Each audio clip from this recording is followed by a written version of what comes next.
Hello, and welcome to the show. This is Workhorse Wrestling Network. You are gathered with us this fine Saturday morning for some wrestling talk. This is the Winner's Circle. We're going to be spewing out about Raw, NXT, and Dynamite. Dynamite. Yes, as Sammy put it, we are here again for another episode of the Winner's Circle. It is Saturday morning, bright and early, 7 o'clock over here on the West Coast, 10 o'clock on the East Coast, and 9 a.m. where Sammy is in the middle of the country. Hey, that works out weird, guy. We're technically one in the middle, one on the East, one on the West when Anika gets here. So, um, yeah, we're waiting for Anika to kick the show off. Like Sammy said, we're going to talk about Raw, NXT, and Dynamite from this week, give each one a grade, and then by default, we will have our show with the best grade will be our winner for this week's Winner Circle. This is episode 12. Just a scheduling note, we won't be doing Winner Circle next Saturday because there's Crown Jewel starting, I believe, at 10 a.m. Uh, Pacific, 1 Eastern, I believe. So instead of trying to run short or trying to, whatever, even though 3 Because hours is a if long we time. do this for 3 hours and then we do that for 3 hours, that's being on stream for 6 hours. No, thank you. Yeah, it's a lot for us. It's a lot for you guys. You guys don't want to share 6 hours of us. So, and technically it's two live shows. So we're going to we'll just do the one and we'll do the Crown Jewel watch along. That being said, make sure and join us tomorrow. Well, you can join us tonight for the Collision watch along. Saturday night is all right. Where Sammy, I believe, is going to be watching Collision with CM. And then No, tomorrow. Oh, and Nika's off work. Nika said oh, she'd do it. oh, okay. So then it'll be So Anika and CM tonight. A little Black Girl Magic going on Collision tonight. I'm Um, gonna get myself a nap. Gonna get myself a nap, yeah. and then tomorrow, Sunday, we will be back for NXT Halloween Havoc. Starts at 4 p.m. my time, 7 p.m. your time, I or 7 forgot p.m. about that. Eastern. So did I until I saw it watching NXT this week. I was like, oh, there's a pay per view this weekend. I thought we had the weekend off. Ah, shoot. Okay. So, nope, Saturday, Sunday we'll be here for the pay per view, or at least I will be here. I don't know. I think Sammy will probably be here. I don't know about any kids might have to work. It's football season, bro. um, My Sundays are booked. I'm sorry. Like friends and family, be aware. If you need me on a Sunday, it's got to be over by noon. that's not fair, even when it's not the Chiefs. Even when it's not the Chiefs, I watch all football. Um, thank you if you're here with us for choosing Workhorse Wrestling Network for your or for your I watch all wrestling, football whatever. aside from Sunday morning and Monday night because those are the NFL Plus, and I don't have NFL Plus. If you're new, hit the subscribe button on the YouTube channel, hit the like button on this video, hit the bell on the YouTube channel to be notified. That's the best way to make sure you get a notification every time we're about to put something out, either live or pre-recorded. We are here usually when we can get it together. Me and Sammy can be flaky sometimes, but we try to do every Sunday morning, 8 a.m. Pacific, 11 a.m. Eastern, enter the square circle or video gaming in some capacity. We are right at the end of the tap or snap tournament. The winner will get a mm, opportunity to cash in opportunity at whatever title he wants or they want to cash in on. Um, and then we're gonna probably switch gears and do some Madden, just to switch it up a little bit, give you guys something different. But it'll continue to be video gaming.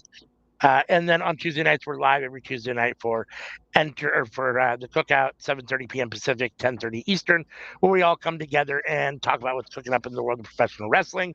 This week, we will be on episode 5 of the Mr. McMahon Netflix documentary that we are watching. We watched the first 4, so if you're interested, go back and check those out from the last 4 weeks. You can also check out the podcast on you can get the cookout, the audio version of the cookout, on, I believe it's this one. Is this it?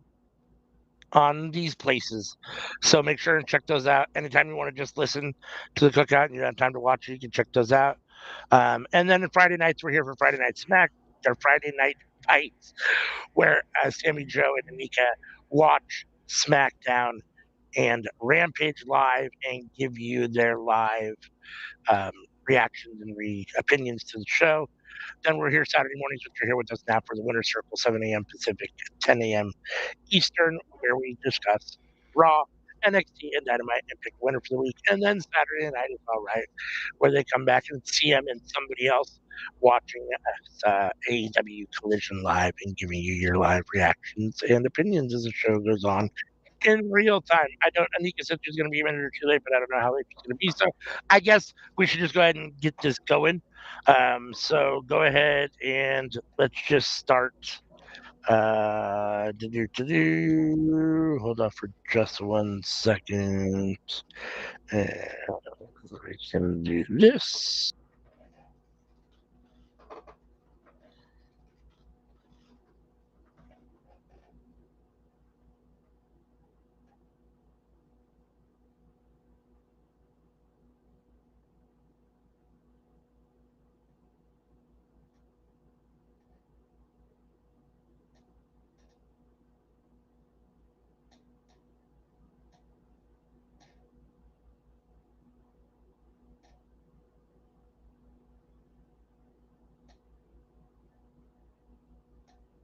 I can't hear you.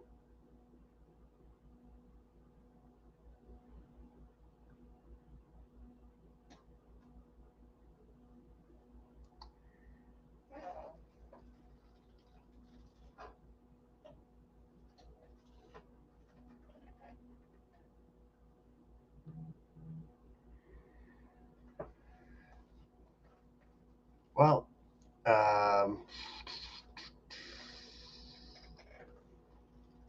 how about them Chiefs, huh? um,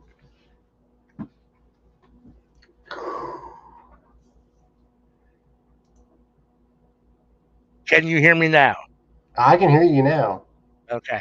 My head. There's something going on with my headset. It keeps just all of a sudden disconnecting. It just says disconnected, and then it goes through its cycle and says it's reconnected, but then you still can't hear me. So I apologize for the technical difficulties. But I was trying to put up a little banner that said, "Let's go ahead and get started with the Raw review." And in the meantime, my headphones disconnected. So hopefully that won't happen again. Hopefully we are back and. uh,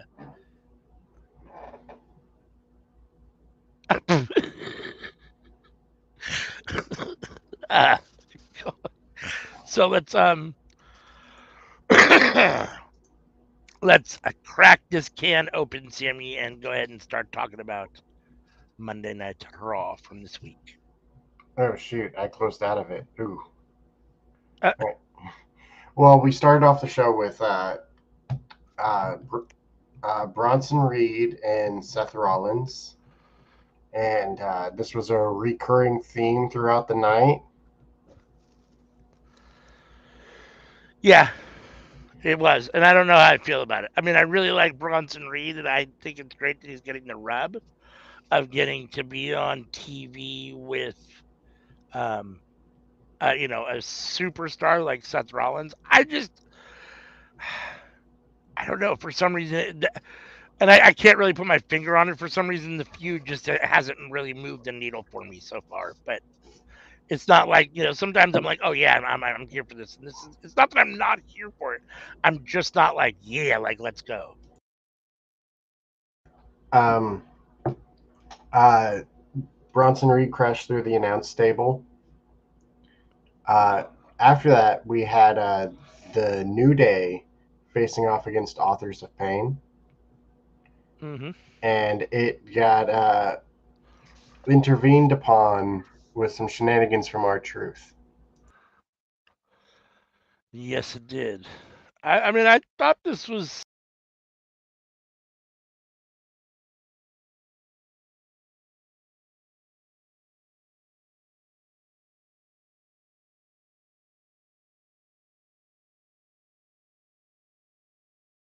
Did your mic cut out again?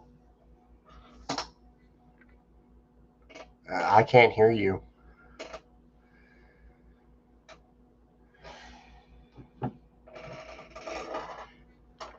All right.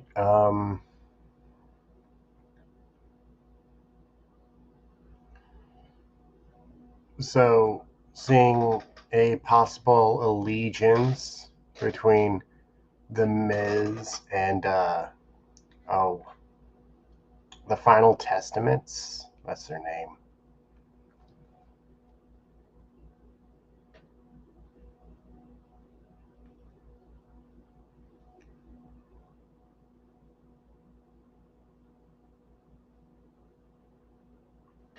So,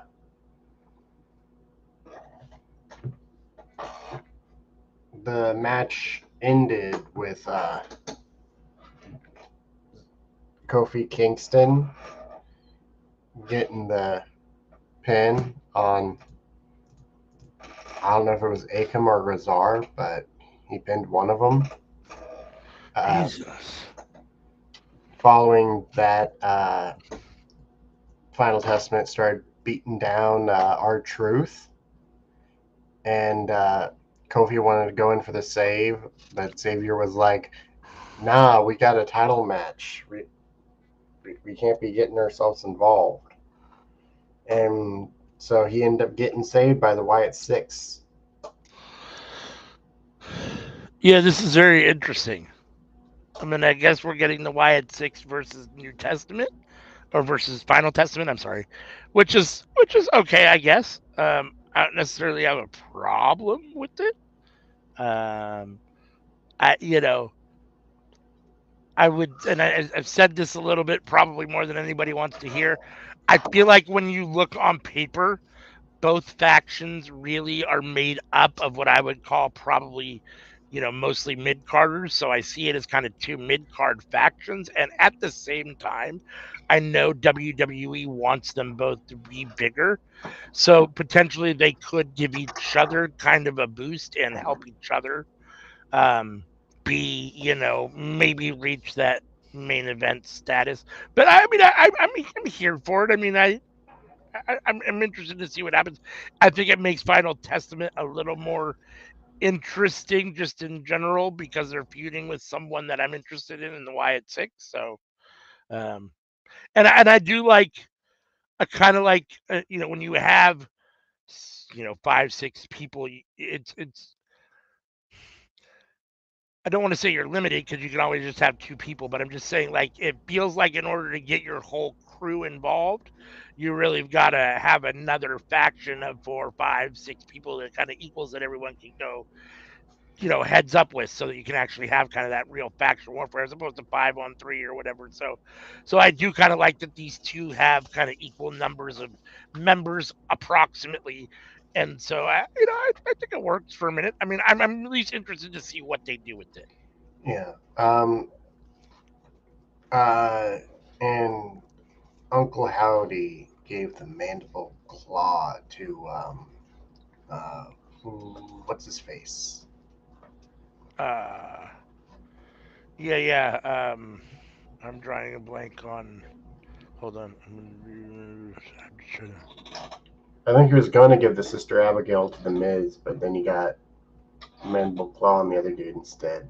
The manager dude for Final Testament. Right. Paul Ellering. Paul Ellering. Paul Ellering. That's it. Thank you. I was drawing a blank, but yes. I was a little surprised that New Day got the win just because I feel like the story that they've been pushing is them losing and the wedge between the two of them and the ultimate breakup. So them getting the win here kind of seems to counteract that a little. But that being said, I'm not necessarily anxious for them to break up. So if they've had a change of heart, or if they're gonna keep them together and they're gonna just, have little whatever, then that's fine. I mean, it just felt like that's where we were going, and then the win and then being happy kind of overran that. So I don't know. I'm not sure.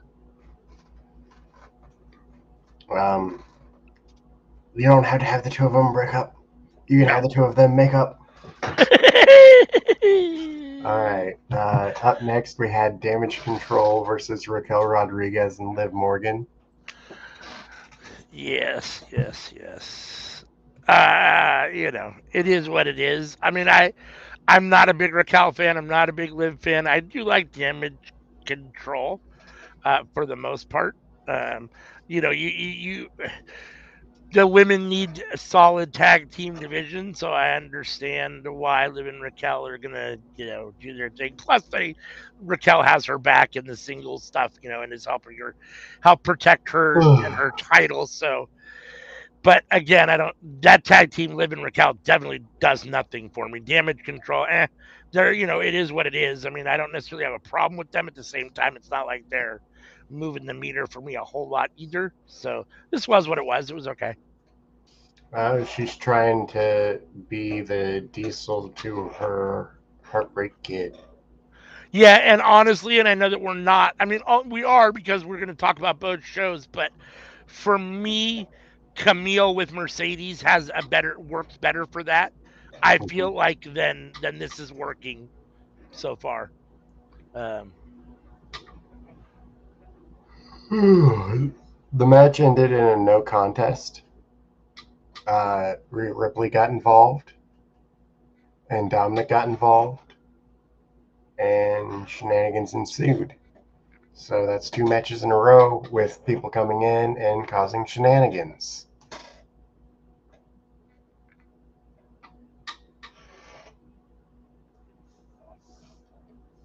by all of a sudden I lost my connection and then I got booted off. So sorry about that. Say that again now. So Rhea came out and Dominic came out and shenanigans ensued. So that's two matches in a row in which the matches ended in shenanigans. Which is something that we've been talking about, and I've been beating a dead horse on, every podcast where we're talking about any kind of shows. I feel like this has become more prevalent in the last, I feel like 6 months. I feel like almost every match I watch on a regular basis now, no matter what show it is, seems to have someone involved in some sort of hinky shenanigans or a funky ending. And it just, what happened to just having good, clean matches? You don't have to have someone involved in a match to continue a storyline. I mean, you can do that outside of interfering in that. And I understand in some situations it makes sense and whatever, but it's overdone. Even when you do it different ways, it's still overdone. So It wouldn't be so bad if they didn't do it as often, but like when you do it twice in a row, then it's like, come on, man. yeah, agreed. Um, there was another backstage brawl of Seth Rollins and Bronson Reed, and Adam Pearce announced them having a match for Crown Jewel. Yep. Yeah. I mean, I think it'll be like I said earlier. I mean, I'm not, I like Bronson. I'm not necessarily the biggest fan of Seth. It'll be. I mean, it should be a decent match. I have no reason to think it won't be a solid match. I hope that Bronson beats Anika. I mean, beats Seth. I don't want Seth to win. I think Bronson needs the win. I think he's, the guy that. I mean, don't get me wrong. Seth is, is one of your faces of your company, and at the same time, I think at least it appears to me that they like Bronson Reed as one of the stars of the future. And again, I don't know exactly how old he is, but if that's the case, he's got to get a couple wins over some big guys, and not big size wise, but big as far as notoriety, stature, and standing in the company. And a win against Seth Rollins would be a huge feather in the cap for Bronson Reed. So Anika's got her Tony Khan juice in the frame. What? You got your Tony Khan juice in the frame. I don't know that man. The Coca-Cola? Okay. We were just talking about Bronson and Seth and them announcing the match for Crown Jewel. What you got to say, Anika? As long as he beats Seth. that is all I care about. Seth, no offense, I did not miss you. So your job today is to get beat by Bronson Reed. Point blank, period. I was going to say this match doesn't necessarily move the meter for me per se, just because it is what it is. That being said, this being I know I think they're doing a good job with this feud. So I mean, I Oh think they're yes, doing a good job of pushing this feud. And for leading up to Crown Jewel, they're doing a good job of building up to it. Let's put it that way. yes. Up next, we had the other tag team number one contenders tournament match, the LWO versus American Made. American made. And so there was Zelina Vega and Ivy Nile and Chad Gable along ringside. But honestly, for the life of me, I can't remember if there were shenanigans in this one or not. I do not believe there are no there. I do not believe there are shenanigans. No. But okay, Uh, so One. that's a plus on this one that there wasn't shenanigans. Are you sure that there wasn't shenanigans? I am pretty sure there weren't shenanigans. All I'm right. trying to Well, remember. I don't think there were. I don't Mysterio and Lee defeated American Made. Like Chad Gable didn't cause a distraction or something that caused them. No. Uh, yeah, I don't Well, remember this is that. the first match of the night that didn't end in shenanigans. Then Gosh. Uh, I mean, I like Dragon Lee. You know how I feel about Rey Mysterio, and uh, American Made is fine. I mean, I think it's a step up from American Alpha as far as his supporting cast to a Yes. certain extent. The Creed brothers are definitely they're better than Otis and Tozawa.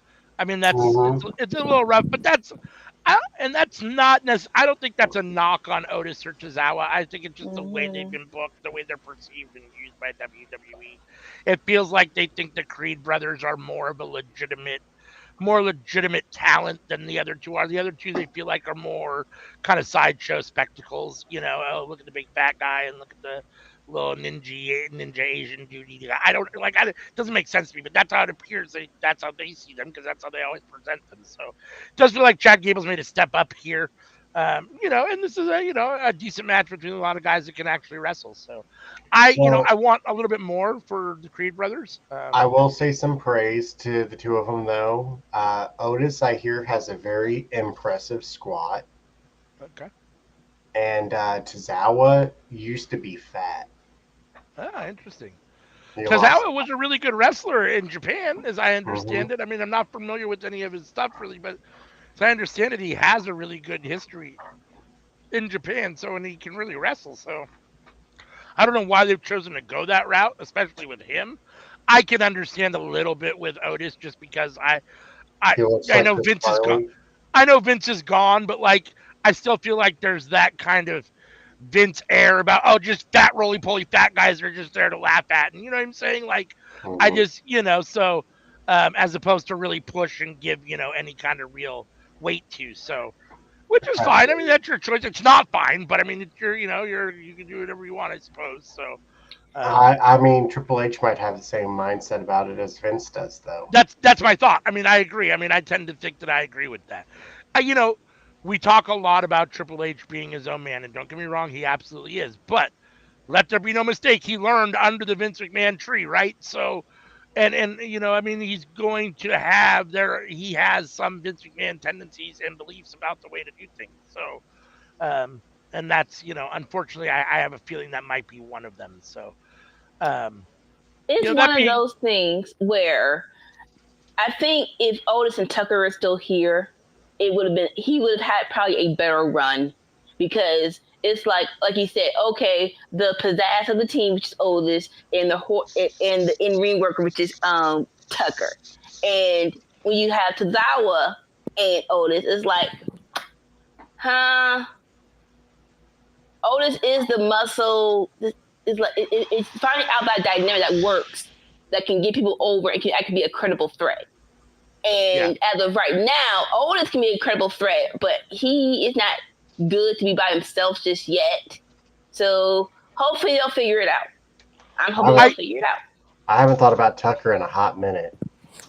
Yeah. I feel like Otis gets some love, but I feel like it's kind of the wrong kind of love.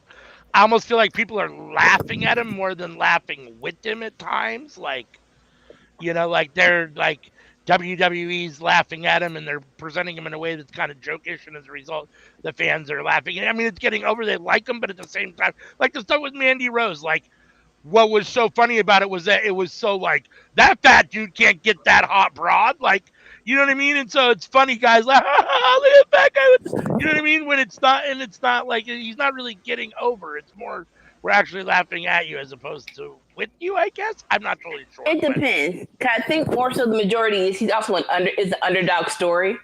Yeah. Oh, okay. Like it wasn't just he was fat. He actually put the work in. He actually he actually bet he sat underneath that ring for that 20 minutes of the freaking Royal Rumble just in case Mandy got out. That love is action, and he worked for it. That's what I'm talking about. I preferred it better when they did it with Ivar and Angel Garza, where like Angel Garza was like hitting on women, but the women were all interested in Ivar instead. Yeah. That was actually more for me. That was actually more goofier. I see where you're coming from. But actually, I think that was more goofier though. I felt like it worked more.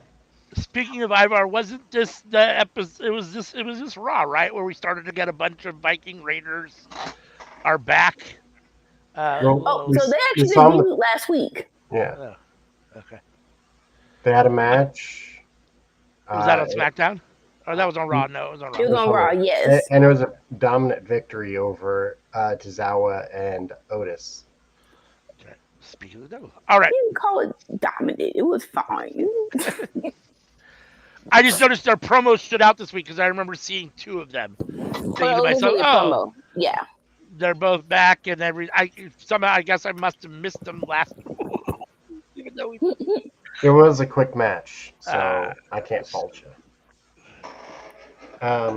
After that, we had a backstage segment with, I guess, their Judgment Day. Who was in this segment?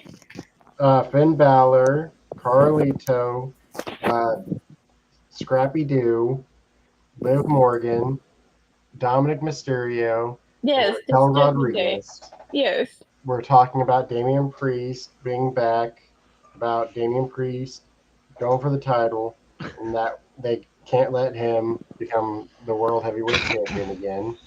And Dominic was like, I could be the World Heavyweight Champion.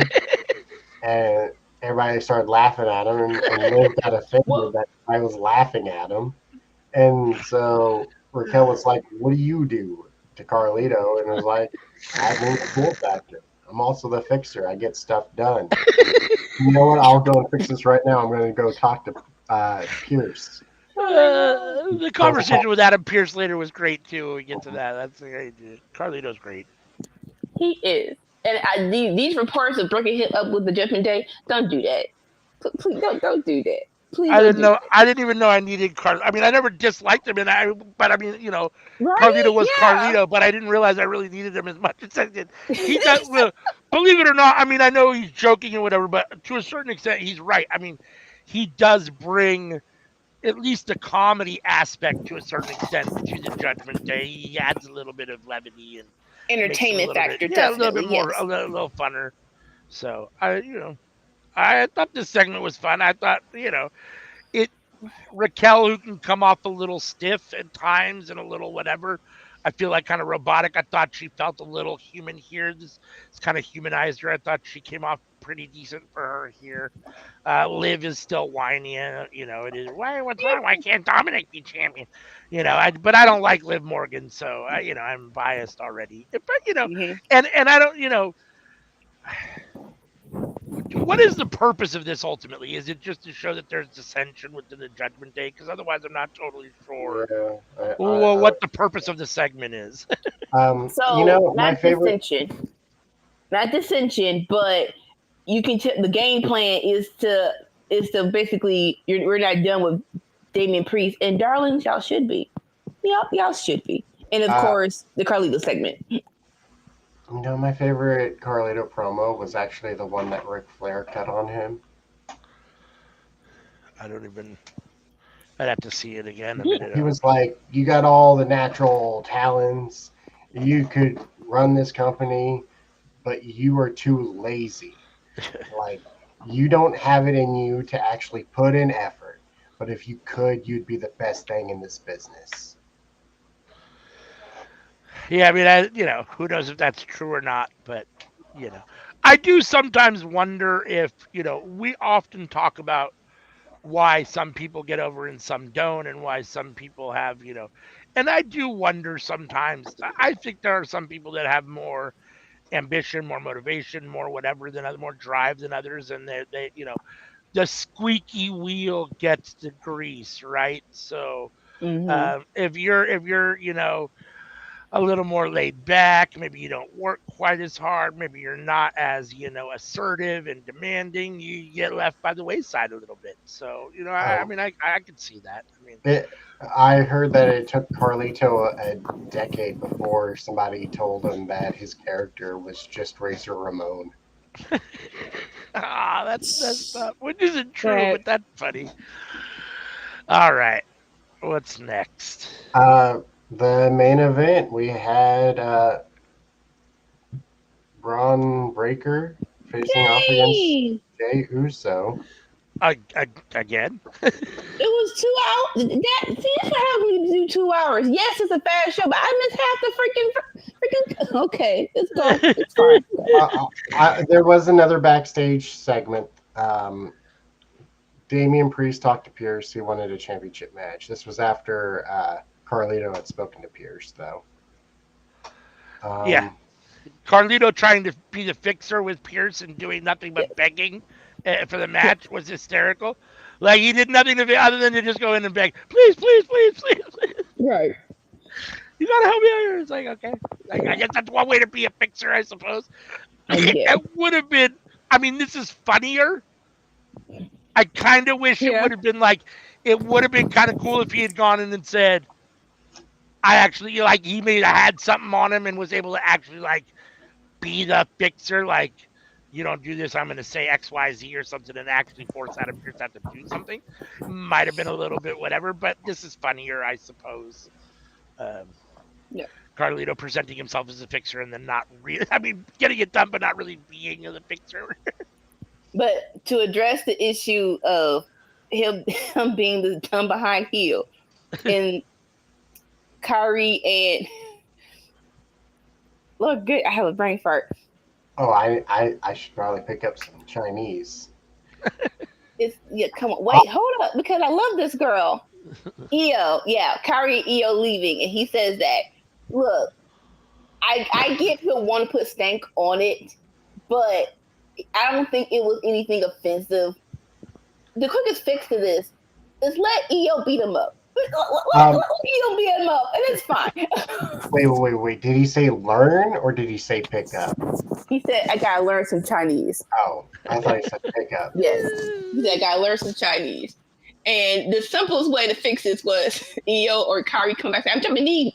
And it's like, I said, that's again. Hopefully they'll do that this coming Monday. And it'll be fine. Or like I said, just beat them up. Or you could have him learn Chinese and then go to talk to them and then realize that's not Chinese. Yeah. But we need to nip it in the bud, though. We need to nip it in the bud. This shouldn't be a bigger segment or a bigger issue than people are making it to be. Did you say who won the main event? If you did, I missed it. I mean, I know, but did you? Well, during the match, the Bloodline came out. You gotta see the whole thing. You gotta see the whole match. The Bloodline came to support. At least that's what they were saying. But it looked like they came out to screw Jay over because it ended with Braun Breaker's victory. And the Bloodline looking down from the ramp. Yeah, so there's obviously been this little tension between Solo and Jay, right? And whether there's going to be Jay's basically said back off, and Solo's like, but whatever. And so they came out during the match, and obviously Jay's not happy about it. He's like, I got tickets. What's wrong, bro? I'm just here to support you. I'm just. And Jay's like, what are you doing here? Why are you here? Like, and obviously clearly distracted, which is ultimately how it's supposed to play out that Braun Breaker gets the win here. I'm not a big fan. We've talked before about a hot potatoing the title, and it's not terrible if it makes sense. I don't understand the back and forth here. I mean, for me, it's not like it doesn't make sense. It just doesn't make sense to me why you do it this way. It makes sense to me as they wanted Jey Uso to have a title reign. They wanted him to have that under his belt as an accolade for him, to where he can rest his laurels and say, I was the Intercontinental Champion in my tenure. But also, they didn't actually want to take the title off of Braun Breaker in the first place, and they just wanted to put it back on him. I mean, go ahead. I think Goldberg came and they said, "Ooh, let's give him all Braun Breaker stuff, so we'll just make him a heel again and put the belt back on him." See, I think I have a little different thought process about it. I think, I think you could have done it with the title stuff. I think the goal is to have some sort of old bloodline, new bloodline at Survivor Series, and they got to get Jay back in the fold. And I think this is their way to get Jay Black back in the fold. I just don't know why you have to take the title off to do that. I mean, if it were me, and it seems to me that at this point, Solo wouldn't want Jay going against him with Jimmy and Roman and whoever else, The Rock or whatever else they end up doing.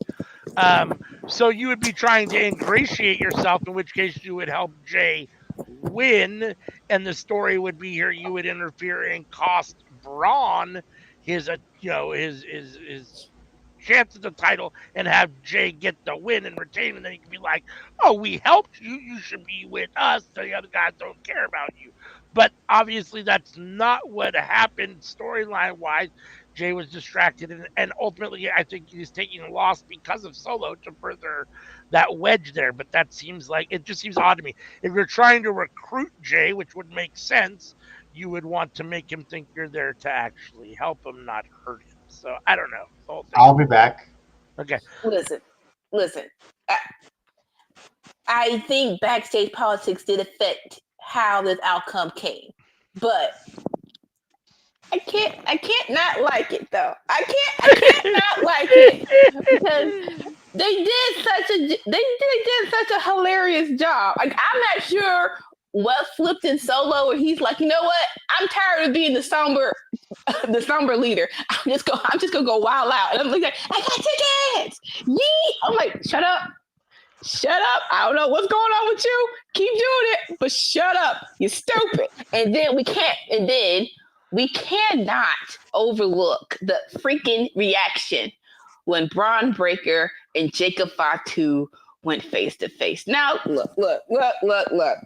Okay, I get it. He's supposed to be the enforcer. He's not the leader. But damn it, take him off the freaking leash. Okay, it's too many freaking matches. We need to let me see this man do. Okay, so I'm not sure how to do it. I'm not sure how you're supposed to do it. But I need Braun Breaker for the Chicken Fatu. I need a whole lot of Chicken Fatu matches that y'all are not doing cool enough for me. That's all I'm gonna say. No, I agree. I mean, I think he has a very natural charisma, and when you talk about the it factor, Jacob has it for sure. And I think I mean, Sammy said it several times, and I say it's a spicy take. I mean, it might not be spicy. He says Jacob might be the best of the family ever, and I mean, there's a lot of them that have been around, so it's a little spicy. But for now, I mean, if you're looking at the new bloodline, I definitely like them better than the twins and Solo.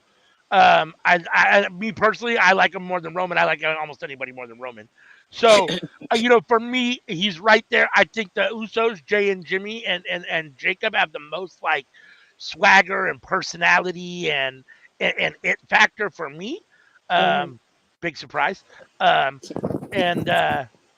So yeah. So I mean, you're only going to be able to hold Jacob back for so long. Although he is great, kind of being the pit bull in the background, right? I mean that's I Yeah. mean he's doing really good at that at the moment. So I thought this was a solid main event spot. I mean, I didn't, Hmm. didn't necessarily have any real complaints about it, except that Jay loses the title.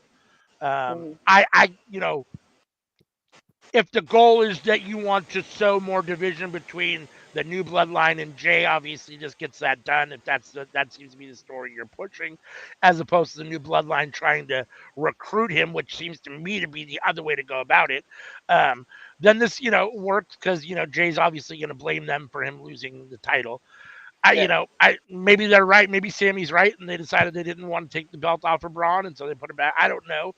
I feel like it's a disservice to Jay to only have the belt for a month. Oh, now he can rest. I mean, like now he can rest on his laurels. He's had this in his tenure. It was a month.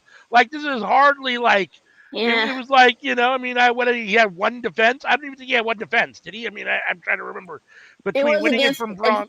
Xavier Woods. Yeah. Oh, you're right. Okay, so yeah, one defense. So I mean, it is what it is. I mean, it's disappointing that he lost it so fast, and me personally as a fan, I like Jey Uso much better than Braun Breaker.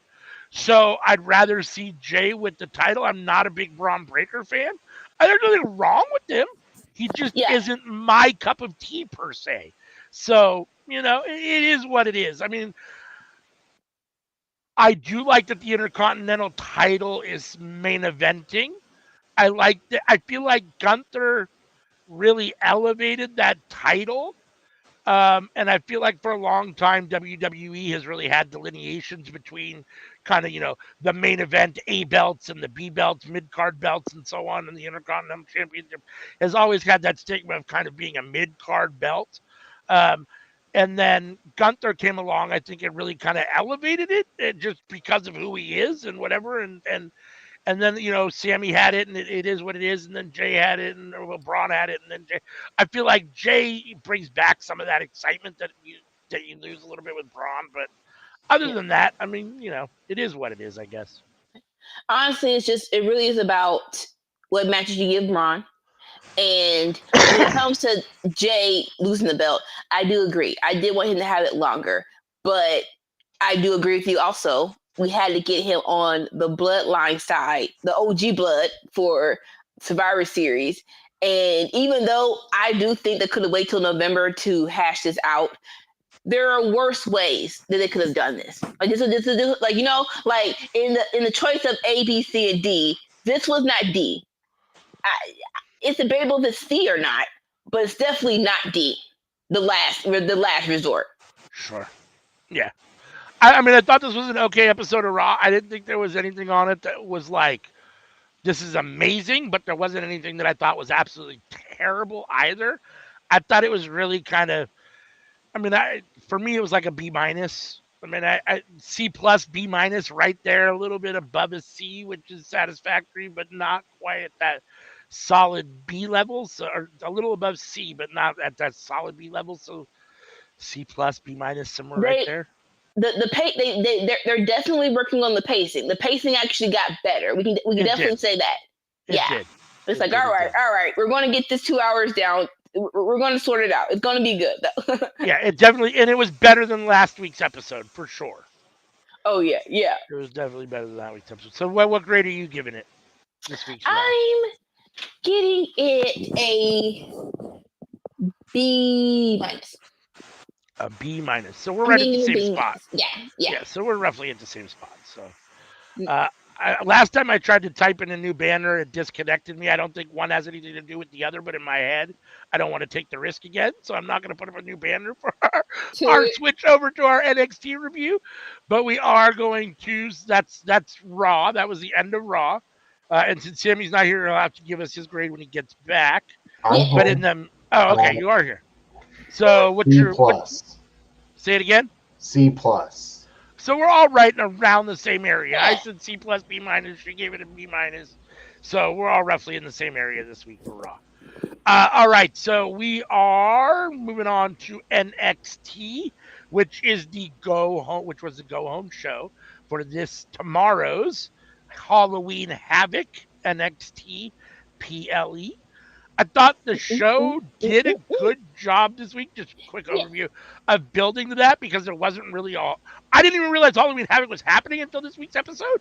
So like, I felt like there was no build. So they did a decent job this week, getting me at least a little excited for some of it. Got it. So so this week will be Halloween Havoc. So make sure and join us for that watch along tomorrow, 4 p.m. Pacific, 7 p.m. Eastern. I will be here. I don't know who else will be here with me. I'll be there. All right. Anika will be there. Let's see. So we got Vic and Booker on on commentary as usual. And then we open the show with Damage Control, Io and Kyrie versus Lash and Jakara Jackson. So they had, the match was about a little over 11 minutes or so, right around 11 minutes. And I thought this was solid. Jakara and Lash have come a long way. Ultimately, Piper shows up and, costs the match for attacks Jakara Jackson and gets the DQ. So Damage Control gets the win by DQ. But I thought until that point, Jakara and Lash they look a lot better than they did when they came in 2 years ago. They progressed a lot, I thought. And it's nice to see Io and Kyrie on NXT. It's nice to have solid NXT or solid women's tag team action on NXT and building up the women's division in general, because now it seems like women are going everywhere. So just in general, because it feels like it's a company-wide tag team division, even though we have a brand split. So which is fine because you only have so many anyhow. So I get it. But here you have technically 3 that you could work off of with Damage Control. You've got Piper and Chelsea coming in at the end, and then you've got Jakara and Lash, who are mainstays right now. It's part of Metaphor on NXT. Other than the outcome in another shenanigans match, I don't want to say shenanigans, but interference, whatever you want to call it. Other than that, I thought this was fine, and I thought it was decent to open the show. What did you guys think? Oh yeah, I like this. If we're gonna keep the women's tag team division, unique bodies, and Lash and Shakar are probably the closest to actually getting up. They're actually on the main. The women's tag team divisions can go to all 3 brands. They don't even have to get ready. They just have to be the best they can be in NXT. And so I do love that they're giving them this opportunity. I get it. I get it. You don't want anyone to fail, but someone's got to win and someone's got to lose. And sometimes you just have to nut up and say, hey, this is who's going to win and lose to propel whoever you want to propel further. But it was great, though. I love this match. And Kyrie and Io just feel right in NXT. They really do. I'm like, I don't want them to get demoted, but they just feel like, yeah, they're this cool. They're still this cool. Yeah.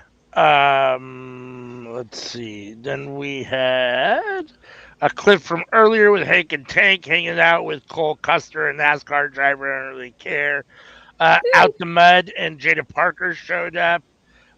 So it seems like so that set them up for a match at some point. Jade is coming out she's getting ready to come to make her entrance for her match. In the meantime, we've got Carmen, who's backstage, Carmen Petrovich, training with Saul and Brindley Reese, and here comes Ashanti the Adonis. He thinks him and Carmen shared a little moment. They have a little back and forth, which is kind of like flirting, but not, because they're kind of talking shit to each other too. Mm-hmm. And then Ashanti basically, what was I going to say? Carmen said Adonis cost her the match. She kind of played as if she was hard to get. Adonis left. Carmen yelled at her, at Brindley and Saul for, just kind of whatever, talking shit about what's going on with her and Ashanti. Again, this is really stupid. We've talked about how dumb this segment is. I don't even know why I'm talking this much about it. I mean, Anything it's you want to getting say about it? better. It's You think getting it's better. you think it's getting better? You think it's getting better? Okay. Like, it's nothing to write home about, but I'm not turning off the channel for it. So plus. So then they made an announcement about an episode on November 6th taking place in the old ECW arena. So that should be interesting. I'm confused. I need to look at my calendar real quick because this thing that I'm reading here says that it's November 6th, but it's on Tuesday, so I was a little surprised. Like, it is on Wednesday, so they are moving. They are. It's going to be on Wednesday. I'm not sure why. Yes, they're moving on Wednesday because of the election. Oh, that makes sense. Okay. Yep, the election. They're like, no, Super we're not going Tuesday. to. Yeah, okay. Yep, Or not Super Tuesday, but election night. Even though, like, no offense, that's what my phone is for. I'm not. Them hurricanes, the president's speeches when ain't nothing happening. You just want to talk to me. This don't have to interrupt my regularly scheduled program. It doesn't. I'm sorry. That's just me. Sammy, anything you want to say about Ashanti and Carmen? Can we move on to the next segment? Yeah, absolutely. We had Jada Parker versus Tatum Paxley. Jada Parker gets the win. It was basically, a Jada Parker showcase, which is fine. Mm-hmm. Yeah. I mean, Tatum Paxley is kind of what she is at this point. It felt like at times they wanted to kind of maybe push her, but again, it's developmental. Maybe they don't think she's developing, and Jada's just developing that much faster. But Jada Parker got the win here, and definitely a Jada Parker showcase. Anything you guys want to say about this match? You can definitely tell that they see promise in Jada, which I do appreciate. I do love. So, no offense to Jada, but yeah, you're gonna have to take the L. After the match, Lola and Jada got into it, and then Wendy Chu kidnapped Tatum Paxley and put her in some sort of crate and rolled her away. So I guess we'll see what happens there. I'm wondering if this isn't an attempt to repackage Tatum Paxley. She's going to come out of the box looking different. I'm assuming a Wendy Chu minion associate something, right? I mean, that would be my guess. Yeah. I don't know. What do you guys think is happening here? I definitely think they're going to show us on Sunday with Halloween Havoc. That's my guess. And what do you think it is? Do you think Tatum's repackaged? Do you think she's now coming out with Wendy Chu? What do you think ultimately is the outcome of this? Honestly, why not? This is NXT, right? We're trying to find your characters so you can be ready for the main roster. What you're doing right now ain't working. So yeah, let's put you in a crate and let something else pop up and see what happens. Sammy, what about you? Do you care at all? No. Okay. Do you care about Lola and Jada? That was my next thing. Lola and Jada getting into it. They're going to have a match. Do you care about that? Somewhat. Lola and Jada are both pretty good. They're still developing, but they're both pretty good. Lexis King was backstage talking to Charlie Dempsey, who, let's see. Mustache. Yes. Lexis King wants a match with Dempsey for the Heritage Cup. They agree. And Ren Sinclair says all Lexis needs now is a corner man. Okay. I mean, I don't know about Lexis King and Charlie Dempsey. I like Charlie Dempsey. The jury's still out for me on Lexis King. I think that he has potential. Maybe I'm just wishfully looking at it, but he looked less Lexis King he looked less stupid here. And when I say less stupid, no offense, he's not doing the whole "I'm cool" getting like you're not, darling. He looks a little bit more how he looked in AEW. Maybe I'm just wishful looking at stuff, but he doesn't look stupid. And I don't know what it is, but I think between the both of them, this is probably the most interesting both of them have been in a minute. Charlie Dempsey and Lucas Kid. I'm like, I'm not like, let's see what the, let's. I'm interested. It's like, all right, let's see how this is gonna pan out. Let me see. Yeah, I mean, I'm not necessarily, I do think you're right. I do think it's the most interesting either of them has been, maybe at all or definitely in a while on NXT. So I mean, I'm here to see that. I do think Lexus King has a lot of potential, so I'm here for that. The name is terrible. I do love Charlie Dempsey, so the Heritage Cup is what it is. It's not a terrible thing for NXT. It gives people another thing to compete over. At the same time, I don't know that it does what I think they hoped it would do. I don't think it's as big a deal as maybe they were hoping it might be. So I don't know. Sammy, anything you want to say about Lexus King and No Quarter Catch Crew? Hopefully they'll be more intriguing next week. Lord have mercy. Back from commercial, we've got Nathan Frazier and Axiom talking with Javon Evans and Cedric Alexander.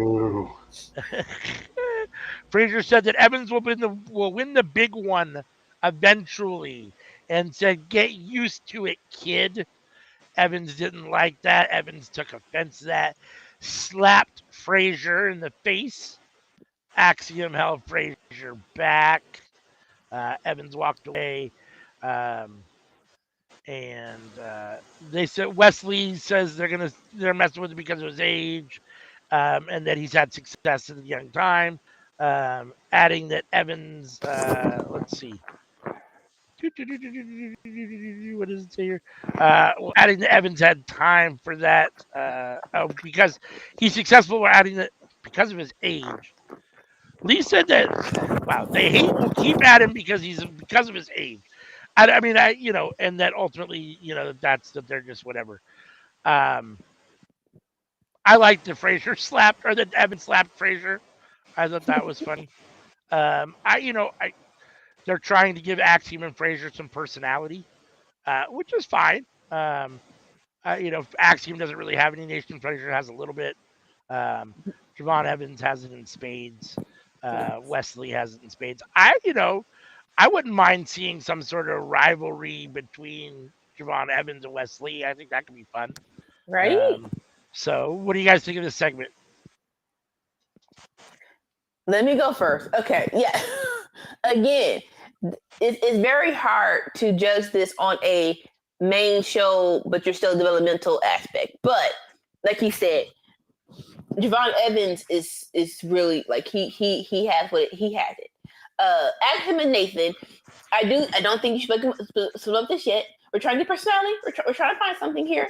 And what more than to drop kick them in the deep end with other people who have personality? So yes, very, very good.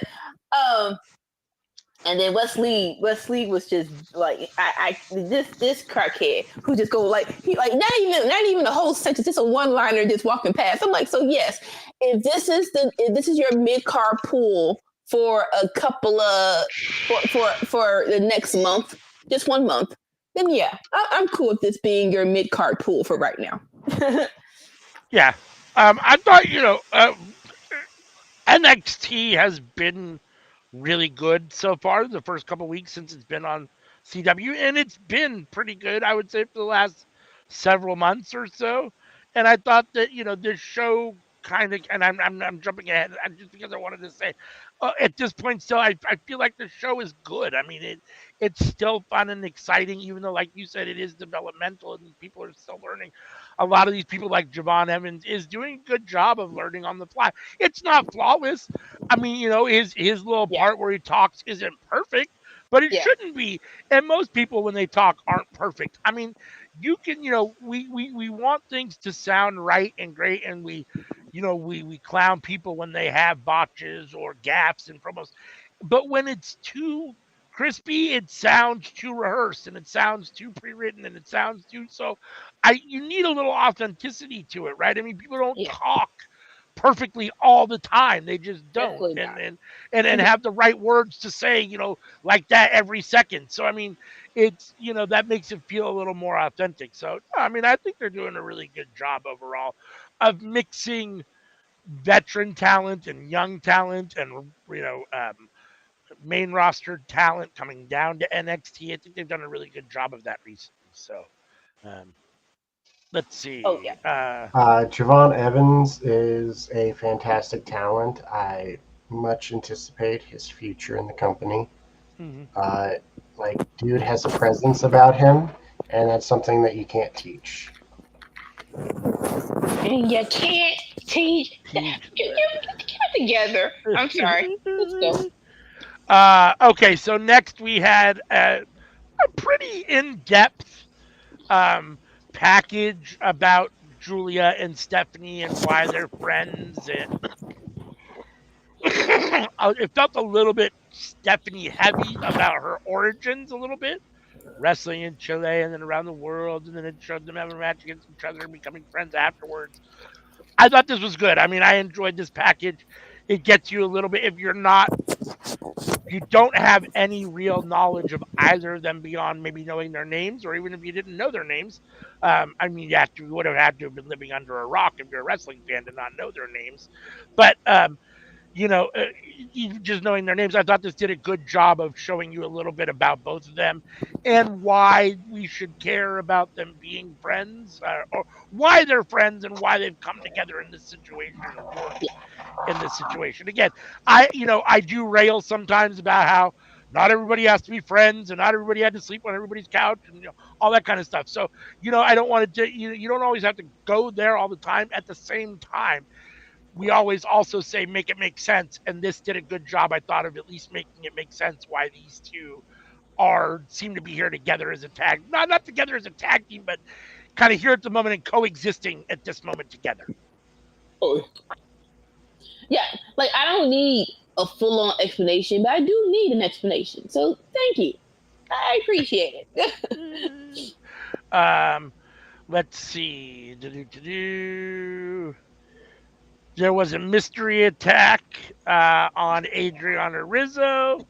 Um, she's on the ground selling. Who Chris did this? Sabino and Stacks checked on her. Who did this? Tony is not happy about it. Uh, the,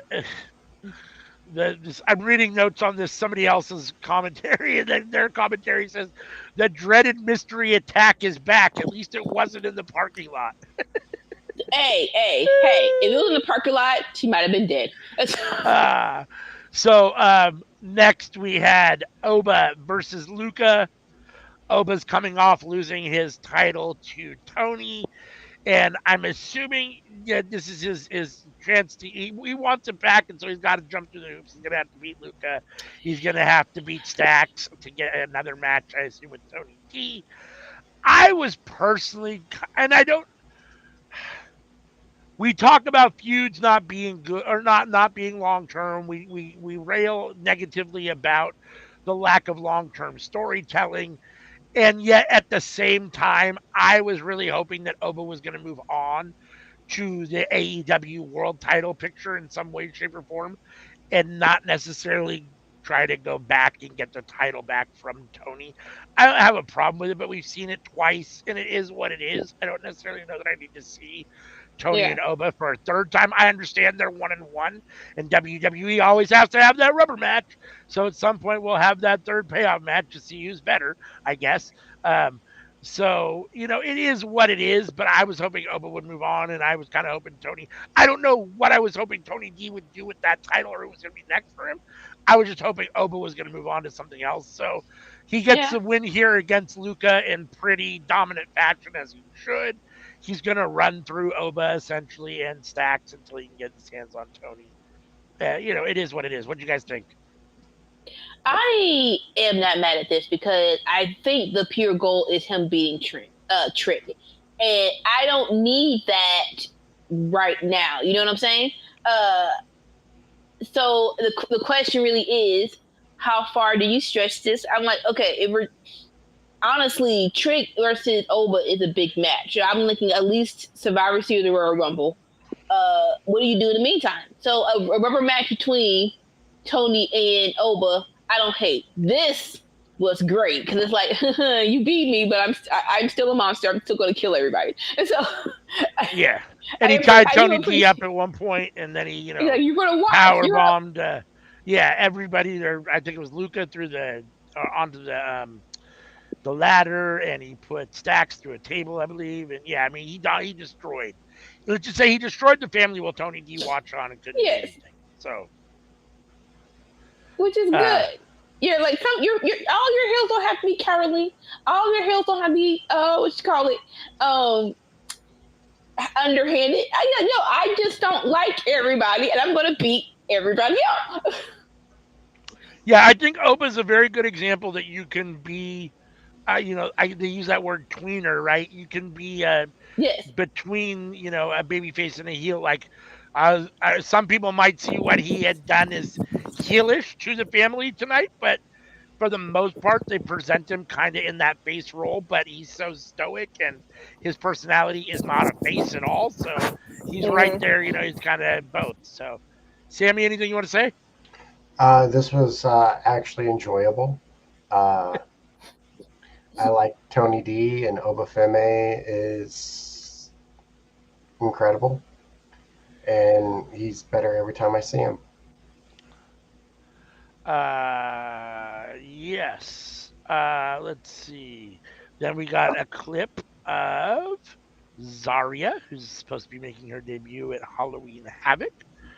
It looks quite interesting. That's Delta, who we talked about before, in case you guys aren't clear Yeah. on that. Yeah. So, I mean, we've talked about the women's division needing kind of an infusion, and they're definitely getting it. I mean, anytime you've got Stephanie and Julia, on your roster, you're going to be successful and have a good women's division. Plus, you've got Roxanne, and if you let her do her thing, Lola Vice should be right there. And now, Zarya, or Delta should be. I think they're presenting her like she's going to be a big deal in the main event. So it feels like the NXT women's division is thriving at the moment. So that's good. I like that.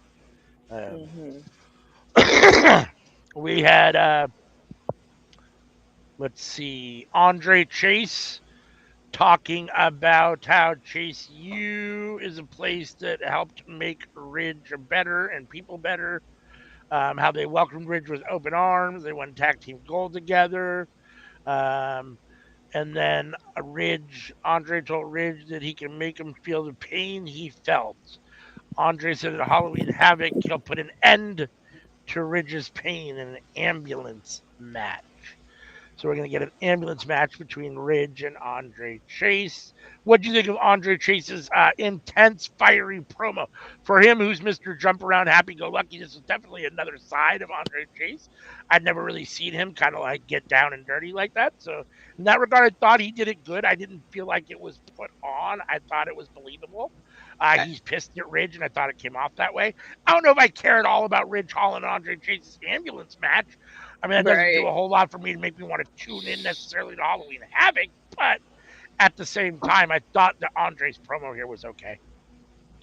So so remember when Andre first came and and I think what really got him over was his explosiveness of just cussing. He was like, just boom. I was like, what's wrong with you, bro? Calm down. So this kind of remind me of that, and I do love that. I love Chase U, Rich and whatever, but so I'm kind of worried how this match is going to end because in my mind, even though I do not agree with ALW's fully about the whole "I'm big, you're little, how can you beat me?" I do. Rich is big and also a psycho. He's also a psycho. So it really is like, how is this gonna work? So I'm like, I'm interested. I am worried. I'm like, how is this gonna work? But yeah, I love the promo because it's like you have redemption in your hands and you didn't want it, so I have to take you out. Point blank. Period. Point blank, period. Sammy, anything you want to say? I think Anika summed it up. All right. We then had Ethan Page and Trick face to face in the ring for a promo segment hyping up to their match at Halloween Havoc for the AEW World Title. There was a lot of stuff said here. I'm not going to recap everything that was said. Ethan Page said a lot of words.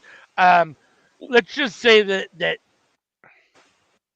I understand it's developmental. It's developmental, and I understand that Trick is kind of a man of few words in general. This was very, very Ethan Page talking heavy, and which is fine to a certain extent, but. And to be fair, it wasn't Ethan Page's greatest promo either. I mean, or segment either. I mean, it was okay. It got a little long in the tooth, you know, and it was a little. And Trick needed a little bit more input, I think. But you know, okay. I mean, let's just say it's unfortunate. I like both these guys. I like NXT. I think the NXT title is a solid title.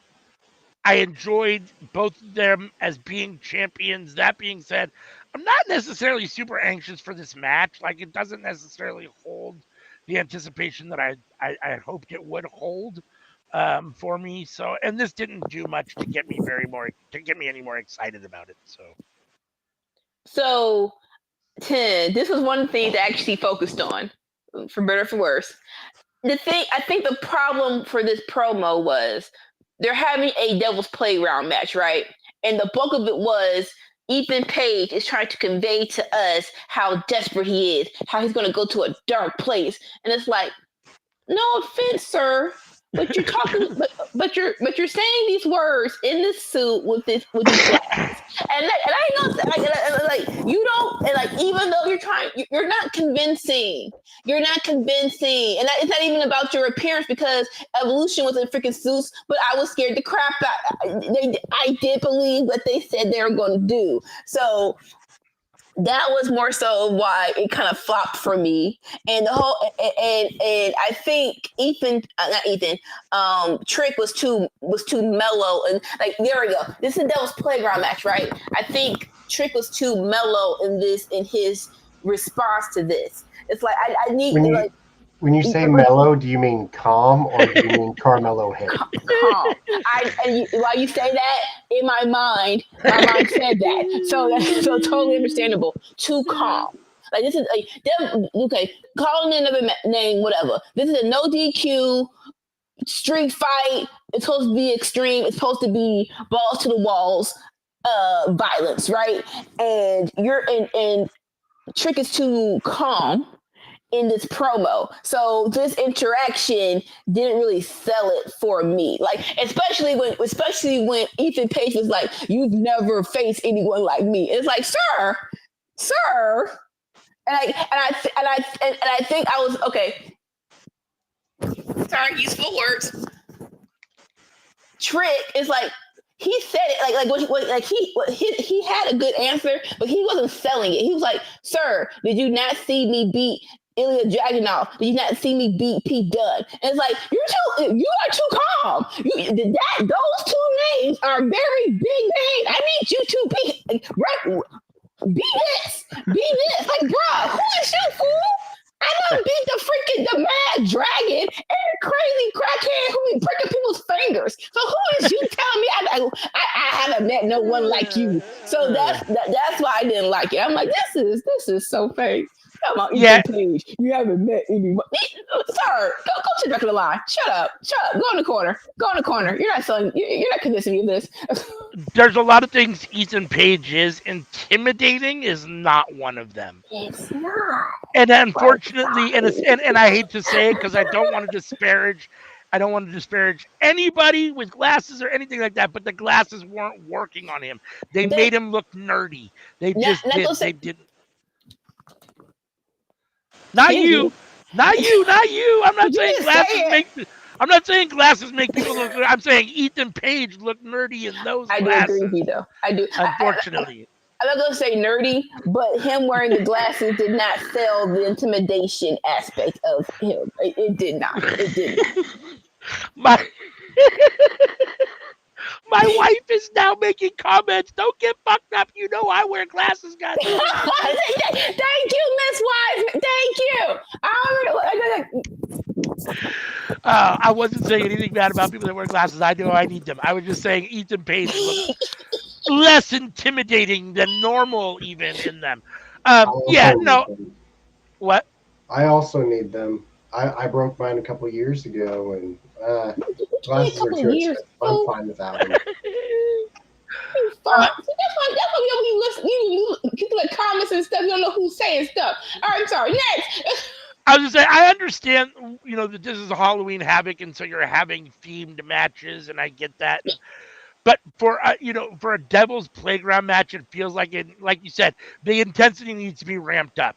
They should be like, at this point, for what I consider like a Devil's Playground match, you should be where you can't be in the ring together without fighting, right. And you should be separated by security, and you should both be screaming and yelling at each other. Like, it shouldn't be this calm and this cavalier, yes.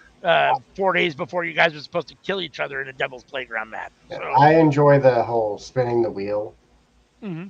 That is fun for no reason. Like, I understand, like, it's like predetermined. They're not actually spinning the wheel to determine what the match is going to be.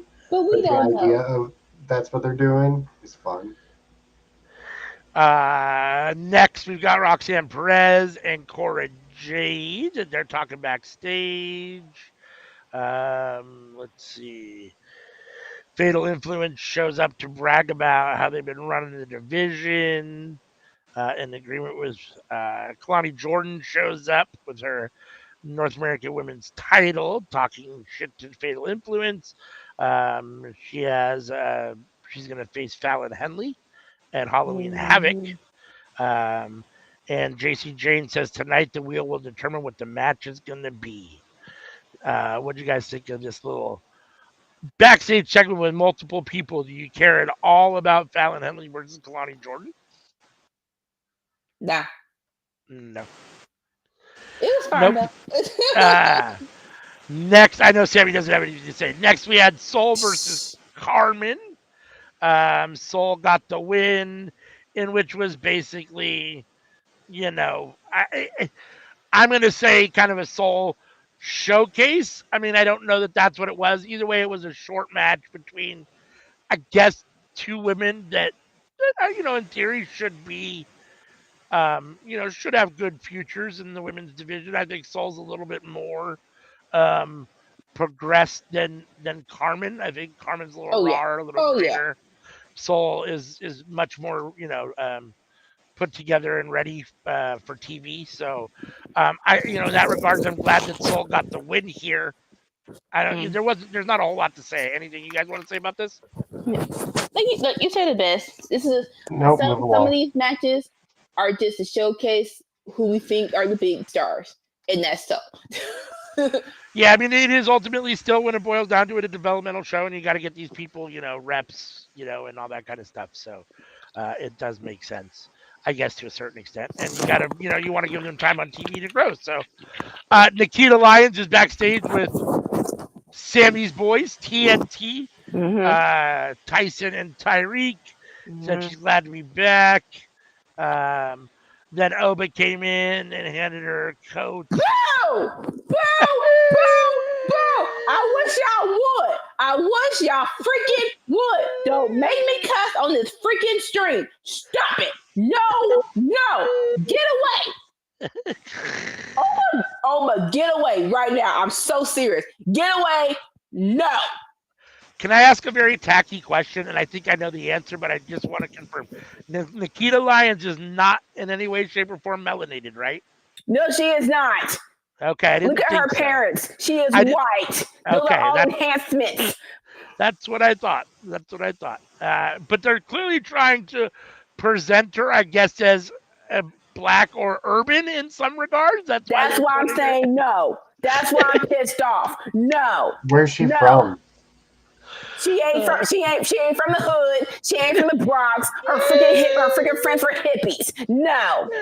If you gonna have Oba with a white girl, have him with a white girl. A pumpkin spice latte, picking pumpkins in a freaking pumpkin patch, watching putting her name was like being all happy about some freaking fall leaves, and she get Instagram photos of just fall leaves. It's gonna be him. He gonna be with a white girl. Let him be with a white girl, not some chick trying to act black. She is from Las Vegas. She was in Women of Wrestling as Faith the Lioness. Okay. No. I mean, I was happy to a certain extent to see TNT, getting some camera time. Disappointed it's with Nikita Lyons, and then I was really disappointed. I felt a lot like you did when I saw Oba come in with the jacket. I was like, they better not be leading up to her managing him or them having like a love affair or something. I'm not interested in that at all. Because I don't like her at all. So, yeah, I was disappointed. No. Let's see. Hank and Tank are out to wrestle OTM. Who's there with Jada Parker?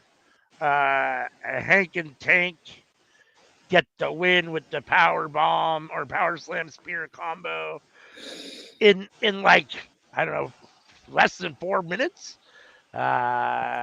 Yeah, this is not what I was hoping for OTM. So we've talked a little bit about this. There were like 3 teams: OTM, TNT, and what was the other one? Anofi and Blade. And it felt like they decided to go with OTM because they've been around. They've been showing them more. But then they do stuff like this. OTM takes nothing but losses, and then TNT was back on the TV today. And we haven't seen Anofi and Blade. So I don't know. I mean, I hate to bunch them together. They're not. They're 3 different teams. It feels like when you're talking about WWE giving space to, a black tag team, they're probably only room for 1 or 2. And, there's room for hundreds of them. In theory, there should be. But I'm just saying, like, when it really boils down to it, they're probably only going to push one of those. So it's interesting to me. It feels like they can't make a decision. And as a result, none of them are getting really pushed at all. And as a result, we're getting Hank and Tank kind of pushed. Hank and Tank get the quick win here over guys that feel bigger and stronger than them, and a tag team that should beat them. And then Hank and Tank have been MCs. They were the MCs for the Great American Bash and all that stuff. Right. So it's like, again, I guess they really like Hank and Tank. I don't see it. Hank and Tank do nothing for me. Not even as a comedy thing. I mean, they don't do anything for me. So I don't know. I was disappointed with this. What's up, Tommy? Thanks for coming. We appreciate it. I don't understand why you use them when you got TNT hanging around back, Yeah. So the NASCAR dude was with Hank and Tank. Yeah. Cole Custer. So I think they asked. So this is a guess. This is a nigga's guess. But it feels like they asked him what tag team you want to be with. and he chose the white dudes with the black shirts. No, he said Hank and Tank, baby. I feel like them. Like, no offense. That's what it feels like. What happened? That's what it feels like. What happened in this scenario? In my head, Cole Custer sounds like Ricky Bobby. Heck, boy, you're gonna have to be last. You don't have to be first. You can be 2, 3, third. Sir, I'm like, bro, I was drunk. I'm so sorry. I'm sorry. Best movie in the world. Sorry. Yeah, let's go. First, you're last. That's right. No, you can also be second, third, or fourth. Yeah, no, I mean, you might be right. I mean, they definitely wanted the NASCAR plug, and I don't want to sound racist, but about 95% of NASCAR fans are white. So, to a certain extent, I guess I kind of understand. Why your voice like that now? Stop it. My father was at least 3/4 white, big NASCAR fan. Yeah. So, and so let's see. After the match, Lola Vice went to the ring to do her little dance moves with Hank and Tank. Which, I'm not a fan of that. I don't need Lola with them at all. It feels so weird. It's so not right. It's so It is. Frazier and Axiom are in Ava's office. Frazier's not happy about getting slapped in the face. He wants a tag team match. Axiom isn't thrilled about it, but we're going to get it for next week. So that should be fun. Lexus King is talking to Ava about how he couldn't find a cornerman for his match against Charlie Dempsey. King wanted her to assign somebody, but she's not going to do that. He had to pick somebody. Nobody trusts him, and because they think he's like his dad, because of his dad was not trustworthy, I guess. Um, and Excuse you. That should be a reason why you should be in his corner. His dad was awesome. and that Ava wouldn't get it because everybody loves her family, i.e., the Rock, I guess. So, Little uh, pebble. little pebble. Now we get we had the Andre Chase promo earlier. Now we get the corresponding Ridge Holland promo, which for me, honestly, surprisingly, I thought Andre Chase had a better promo between these two. Hey, And I like Ridge better. I don't like either of them particularly, but I like Ridge a little bit better than Andre Chase. So I was right. a little surprised by that. But so Ridge gave us a little promo, and we're gonna have that match at Halloween Havoc. As I said before, make sure and join us tomorrow night for our Halloween Havoc watch along. Anything with this Ridge promo that you want to say anything else about? Nah. Andre Ridge? Nah. Let's see. Tony D, interviewed by Sarah, Mhm. um, said he totally was. He said he didn't know what was going on. Tony said that Oba has made this more than just a championship match. Tony said he'd use every table, ladder, and chair to beat Oba's ass. Tony said Oba wanted Tony to be careful. So on Sunday, wait, Tony said Oba wanted Tony himself. So be careful. Okay. I wanted Tony by himself. Okay. Yes. That Tony wanted Oba by himself, or that Oba wanted Tony by himself. So be careful. So, just more build up to their match at Halloween Havoc, which I guess should be what it is. Again, I don't. I like I said earlier, I was hoping Oba was going to go in a different direction. But what do you think of Tony D's little promo segment here? This is what Ethan Page needed in and what and what Trick needed in their promo. It's like, yes, I need the intensity. I'm gonna beat Joe behind. So this was perfect. Yeah, I agree. Sammy, anything? Like this is good shit. Like in a show that didn't have much good shit, this is good shit. Yeah, and like we talked about before, for a show that I feel like they hadn't even really mentioned, let alone hype in Halloween Havoc, they did a decent job of really piling it on this week, and I do have a little bit of interest for a couple things now. At least I know the show's happening now. So, let's see. Julia and Stephanie are walking backstage because they're getting ready to go into the ring for their match with Fatal Influence, and they have a little cross eye glance with Io and Kyrie. Which Yes, please. how fun would that be? That's what I'm saying. If y'all want Kyrie and Io to take a break from Raw and just let them do like just 1 month in NXT, I would be okay with that. I would be okay. I need them 4 matches. I need them 4 matches right there, and I'll be okay. You can pick up and they'll go back to Raw. It'll be fine. Oh my god. Okay, sorry. They'll be on the main roster before long. I would say this is if there was ever going to be a time for Sammy to talk, this has got to be the time because we're getting into Julia territory now, the main event part of the show. Well, I'll say this: there are reports that are like they're going to take their time with. Not sure about Julia, but they said definitely with Stephanie and Delta chick. Yeah, they're not going to rush them. Is what they said. So our main event is Stephanie and Julia versus Fatal Influence, which before we even talk about how the match was, just on paper, like I get you got to have, this is Stephanie's debut. Julia's only had, I think, one match, if I'm not mistaken, so far. So I get that they want to, do whatever they do, and they've got to get some wins, and it's Fatal Influence. For me personally, this is like Stephanie, Stephanie and Julia and Fatal Influence. If we're talking about levels, I mean, they're not even, Yeah, you I know. was going to say you need to lower that hand a bit more. Yeah, I'm trying to keep them in the camera shot so people can even get an idea for what I'm saying. But yes, I mean, this is, main eventers versus very low, mid to low or low mid card talent, in my opinion, and Fatal Influence. So, Not even a as you, curtain jerker. yeah, as you would expect, Julia and Stephanie did get the win. I'm surprised that it lasted as long as it did. Like almost then it went over 10 minutes. You want to give Stephanie and Julia a chance to showcase what they can do, which they did, which is good.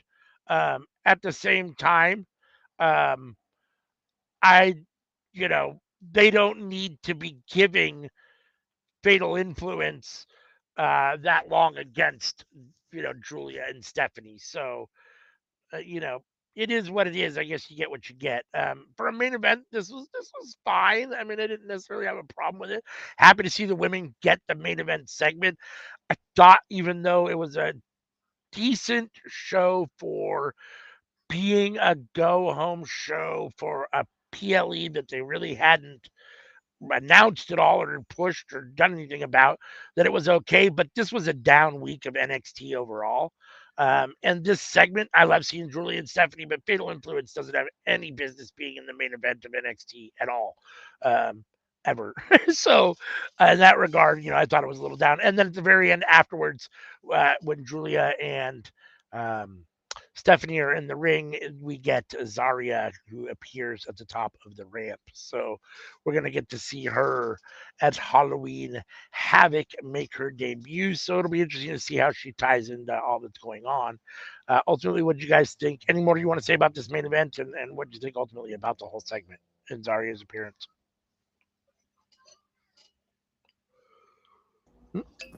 Maybe Um, nobody's there. Oh, there you go. So I totally get what you're saying. It's like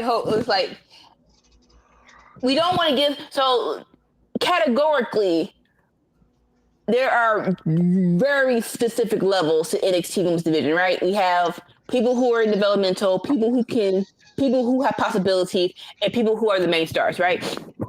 Unfortunately, you make this a tag team match at Halloween Havoc, right? So your people who are definitely the stars are taken, a la Roxanne Perez and um, Cora Jade. Skateboard girl. And Skateboard girl. then, yeah, skateboard girl. And then your possibility is actually Lola Vice and Jada Parker. They got their own thing going, so you can't let Stephanie and Julia beat them. So this was like so on your roster. This is probably your best option. I do agree. Like 10 minutes seems like a lot, but this is your best option. So I'm not mad. I'm not mad at they got this spot. I'm not mad at that. how do you feel This about the name Zarya? The name Zarya is cool. Her look. Oh, okay. Oh, it's a lot. We're doing a lot. Okay. Don't know what all this is, but I'm pretty sure y'all tell me later. I'm pretty sure you'll tell me later. It's fine. It's a little too like JoJo Siwa for me. Jojo Siwa, she looks like a Viking raider, and it was in anime form, and she was the evil villain. Why is your skin? Okay, I'm sorry. If your skin is naturally that white, then okay, that's you can't fix that. But if you're putting paint, if that is makeup, baby girl, you don't need that. It's like I said, you're gonna explain to me what this is. But for me, it's a lot. You're doing a lot. That's all I'm saying. That's funny. What else was I going to say? I was going to say something. Yeah, I mean, I guess, like you said, you have to have somebody doing something, and everyone else is kind of occupied already. So it is what it is. I mean, Fatal Influence isn't doing anything, and just because we don't like Fatal Influence, I doesn't mean that I don't think Sean and them see them, or the people behind the scenes don't see them as maybe a bigger deal than we do, They or have that see them potential. as having potential. But I mean, okay. I mean, I say okay only because Jasmine Nix doesn't get a lot of time. She's the only one to me that seems to really have a lot of potential. And she doesn't get enough time. And Fallon is, I guess, still jury's out. JC Jane's been here forever. Like, does she or does she not have talent? Like, you can't just be. I mean, you can because you have to have them, but to be a developmental mainstay just shows that you don't have the talent to move up. So. Like, you probably shouldn't be in the main event either. Like we need bodies. Black and gold anymore. Like, she's not Tommaso Ciampa. Like, everyone can see her and they know she is no Tommaso Ciampa. Hey. Like, Tommaso Ciampa stayed there because easy travel, easier work schedule. He can be home with his family. Does she have a family? Yes, he does. I truly believe they tried to make NXT a bigger brand because of Tommaso, and he was very adamant that he was like, I don't want to be on the main roster. They're like, so I think they like that whole we're a third brand. I think that was really for him. They're like, all right, we can, we really don't suck. We actually do have some good matches. We can try to make this thing work for you. Yeah, no, I understand what you're saying, Sammy, about, Ciampa wanting to stay, whereas JC Jane doesn't have a choice. And I'm starting to worry about, Wesley. I mean, I feel like Wesley should and does have the skill when I watch him to be on the main roster. And at the same time, he's been on NXT for a long time now. And I don't know, I could see him maybe getting. I kind of feel like he just barely makes the cut, though. Yeah. Yeah. I love Triple H. But the whole main roster call-up thing, I'm still leery about. So if you don't have a plan for these guys, I am not pushing people to be like, hey, let's go, let's jump. No offense, Kiara James, where is she? And I don't even like you like that. But you have not even been on the main. I think you've been on Raw for twice since you got drafted, and that was it. Yeah. So that being said, I thought that it was for what they tried. So they haven't done a good job of presenting Halloween Havoc as being a PLE, and they didn't do a good job building up to it. That being said, crunching it all into 1 week, I thought it came across okay, but as an overall episode, I thought it was really down. For me, I thought this was I don't want to say C- because that feels really, but I'm going to say C. I think it was a C show. That was definitely a C. I would actually give it a C+. Ooh. I didn't think it was any worse than Raw was. Oh, interesting. For someone that had almost nothing to say about the show, I thought you were going to come in lower than that. I thought you were going to come into C- or D+. But real quick, before we move on, Tommy said SmackDown was awesome last night. It was a good episode. Did you see and she's picking Tony D to win at Halloween Havoc over Femi. He should. T-Dog, if you're still in the video, me and ALW are doing a Madden stream, and everybody's picking a football player. So if you got a favorite football player you want us to play with, type it down in the chat. I'll take note. Let's see. All right. So NXT got a C from me and Anika, C+ from Sammy. He had NXT and Sammy has NXT and Raw neck and neck right now. Me and Anika had Raw a little above NXT so far this week. And now we're going to crack open our third show and what seems to be our dominant show for the most part on Winner's Circle, AEW Dynamite. And we'll let Miss Anika take the reins. So disrespectful. All right, so I won't penalize y'all because, again, I'm liking it too. All right. NXT Dynamite from last Wednesday. It starts off, we see the destruction that Jon Moxley and the BCC have caused since he has won that title off of Darby Allin. We have Jon Moxley in the desert. And I like it. It's let's do it. It's fine.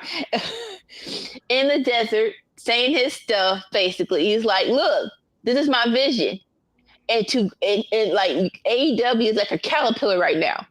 And y'all can be a butterfly. But to be a butterfly, you gotta eat your way. I'm like, oh, what? wait. yeah, basically, I gotta beat you up. I gotta burn you down for you to be a beautiful butterfly. And you can either join me or leave me. The choice is yours. He jumps into the truck and he drives off. I'm loving every minute. This is so good. This is so good. And then we come to the live shot of the AEW locker room. It's like, oh, okay. Oh, he's like, and I do love it. People are like, this should have been the week after he won off of Danielson. I'm like, not really, because even though he beat Danielson, I'm not sure everyone knows the pure craziness that Moxley is until week 2. So it's like, okay, so I'm not tripping on them doing this 2 weeks after he won. I'm like, all right. So people are like, all right, this is a serious thing. This is a serious thing. Let's band together and beat this sucker. So the AEW locker room, who is trying to stop Moxley, is in front in the parking lot waiting for him to arrive, and I feel like that scene. So that was the opening segment. What do you guys think? I mean, Moxley's great. He's in his bag at the moment. I'm not sure what he was talking about. I know sometimes he's a little like, what? What did you just say? Like, but it's, at the moment it's working. So yeah, I mean, I'm here for all this at the moment. I'm curious to see. Here's the thing: when you tease stuff, like, it's Greater bigger power? than me. Yeah, it's bigger than me. It's the payoff. Very rarely for me in wrestling does it feel like the payoff is worth the hype. So that makes me a little nervous. I don't know what's ultimately going to be the payoff here, and I hope that it's good. I don't know what I want it to be that would make it good. I'll know it when I see it. Yeah. Because in my mind, I'm trying to think, like, when I start playing in my head, like, how would I fantasy book this? Who would it be? I can't think of anybody other than Regal, but Regal's in WWE, so I don't know, like, that doesn't work. So, and I don't even know how that would even make sense. Like, I don't even know why or how that would even make sense per se. But so I'm a little nervous about that. That being said, I'm still here for it. I'm interested to see, because this Moxley's great. I mean, I didn't think it could get any better, and he's turned it up a notch. Like, he was already great, and now he's turned it up another notch. I mean, this is another side that we hadn't seen before, and it's even better. I mean, I said it before, like, if Mox has another monster run, he will be in the conversation of being the GOAT. This feels like the start of a monster run. Definitely could be. I had an idea. This is pure fantasy, but he is a free agent as of the moment at the end of 2024. If AEW can get KO, and KO is Moxley's higher power, I would be down for that. Yeah, that would be interesting. I mean, we have to see how they, write it and book it, and as long as they tell it after right. all these years, after he threw a pie in his face. But because so here's the story though, right? Because even though KO's not there, he's been the connect to AEW. Like, he's the reason why Cody met the Young Bucks. When 2.0 got fired, he said, "I know where you can go, AEW." So he's been willing to deal with these people from the other side. The other side. So I'm sorry. It's like, so there's the story right there. If this happens, it's probably not going to happen, but that'll be a great story if it is. Okay. So I would like to take a moment. Thank you, T-Dog. We really needed defensive players, and Sauce Gardner's one of the best. We will definitely be using him. What was I going to say? WWE over the years has done, different invasion style angles, greater good kind of, angles where, it feels like a faction is going to take over. And this is, done a little bit better than they've done in the past. Very much so better. No doubt about it. At the same time, it's a little. Normally when it's done, it feels like it's like outsiders doing it, and not like the guys that are already at the top doing it, which has Yeah. kind of a weird feel to it. Like you guys are already the ones that are kind of in charge and been at the top, and now you're not happy with the way it's been going. So okay, I guess it is what it is. But I mean, normally it feels like it's the underdogs kind of coming in the invasion angle, and they don't feel BCC is in no way underdogs in anything. So But that's in that regard, it's a little different, but. it's crazy because you say that, right? Since the BCC has formed, none of them were world heavyweight champions until Danielson won last at Wembley a couple of months ago. That's crazy. So no. Let's be very clear. There's no doubt in my mind that they're the top people, but they were not champions since they were not the world heavyweight champions or even a tag team, which is stupid. Since they've been formed. Are you? They formed Revolution 2022. But Mox was the world champion. He was not. He was. He was not the world champion. Yes. When there was the whole thing with him, MJF, and William Regal. MJF won the title off of Mox. And that's when William Regal betrayed the BCC. Oh, can you call it that though? Oh God, that was a rebuild title. I mean, that was a rebuild reign. He only held it for like 6 weeks, but he still held it. Well, that was the rebuild reign where let's call it a spade. It was supposed to be MJF winning that off of CM Punk. CM Punk went straight back crack crazy, so that's why I had to win it off of Moxley. So I get what you're saying with technicality, but that was not, they were, even though that was literally we have to hit the reset button. I'm the only one who hit the reset button. What about the ROH title? Does that one count? It doesn't count. It doesn't count. What's wrong with you? Okay, because Claudio had that one. No, it doesn't count. It does not count.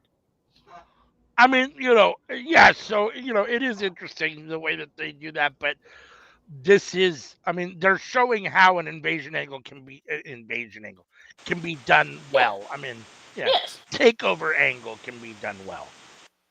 Yes. And more so, and it's crazy. Okay, last thing, and then we'll move on. Because the Elite being Matthew and Nicholas Jackson, that really could have been a thing. But it all came down to do the match of who has control over AEW, and they never did it. And I really want to understand why. Like that, it literally seems like the simplest match to do, and they didn't do it. It's like, why would you not do it? But yeah. Oh, I'm in control. Sorry. All right. Next up, we have an in-ring promo with Hangman Page with Tony Schiavone. Don't remember. I don't think Tony remembers that last time Hangman tried to kill him, but it's fine. It's fine. Okay. If Tony tried to kill me, I'm not interviewing you behind, no matter how much you pay me. Anyway. So Hangman is bragging about how he beat Jay White and how basically he has been beating up the Bang Bang gang.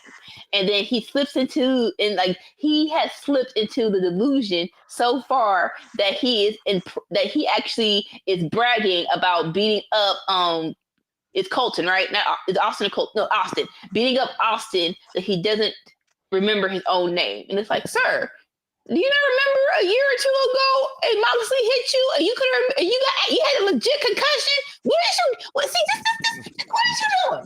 See, this is what happens when you by yourself drinking. Go get some friends. This is stupid. So, but that actually provoked Cole. Yeah, that's Cole. Cole trying to sneak attack Hangman, doing a crossbody. He got some blows in, but it's Hangman.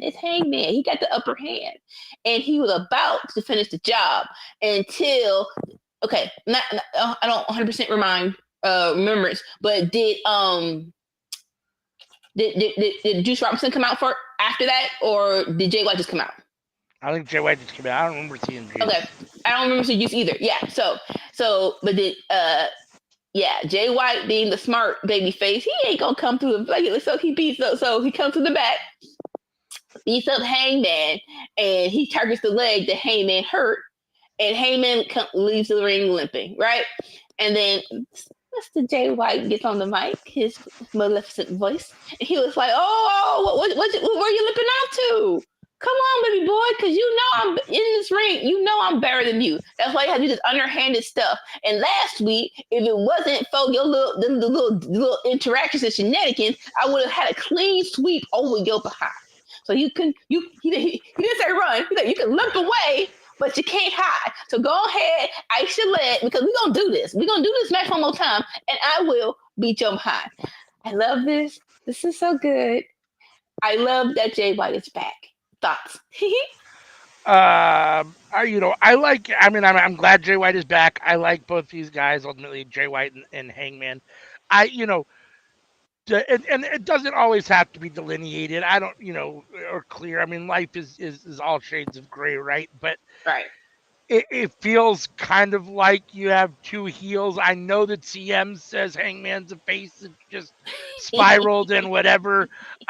For me, dude's made a full heel turn. Like, Yes. and then you've got Jay White who Bang Bang Gang, the Bullet Club Gold is definitely a heel faction, in my opinion.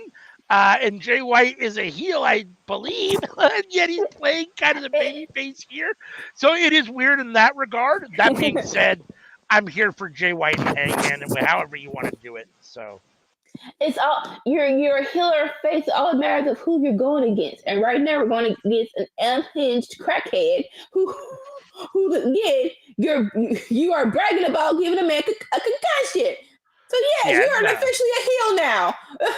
Tommy says, "What the hell is wrong with Hangman Page?" He There's so many things. Yeah, I mean, he lost to Swerve, and Swerve was in his hat. Well, then he beat Swerve, but I mean, ultimately, I think the idea is maybe he lost that war. I'm not totally sure. So he kind of won it. He had the drug Swerve to win it, but he won it. In a nutshell, it's Swerve's fault. This is Swerve's fault. Yes, it's Swerve's fault, and Hangman's spiraling out of control, so that's and descending more and more into madness all the time. So I guess that's what's ultimately wrong with him. But no, I mean, Page and Jay White can both wrestle, so I'm here for it. It should be very solid when they, it should be amazing. So yeah, all right. Okay, yeah. I mean, I have the mic. Sorry, it's so weird. Okay, so next we have Sammy versus Shelton Benjamin. We do two little mini promos before the match starts. We have Sammy was like, "Hey, I gotta prove myself. It's all about moments. Blah blah blah. Shut up." And then MVP was just like, "Hey," he has the famous Joker line. "Hey, if you do something well, you got to get paid for it." I'm like, I don't know how I feel about you just yet in AEW, but this is facts. So again, we have this match. Sweet baby Jesus. I love that they're how they're presenting Shelton, and I'm so happy this is how they're presenting Shelton because again, especially he had you can tell he still has it. He had a good to great matches. So before the 1 year something goes out and he can't do this anymore, yes, hit your foot on the gas. Hey, because literally it feels like people are good and then all of a sudden they're bad.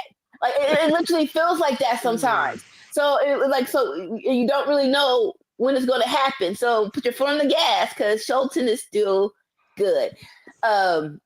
Regardless of how I feel about Sammy, I love that this was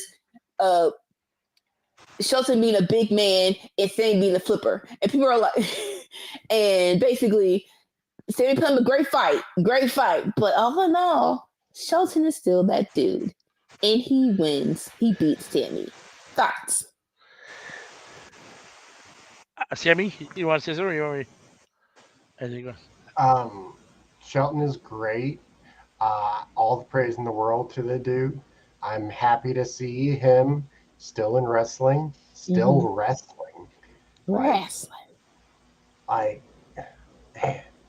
He's been a dude who's been underutilized his entire career.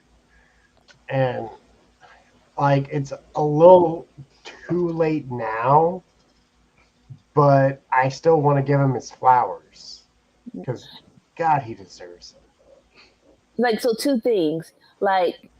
This is why I love Sting's last run in AEW, because for me it was perfect. He didn't want to be a top guy. He was a tag team. He was a tag team with Darby. He did great in that little spot, and even we had to push him to do it. He won gold in his last match.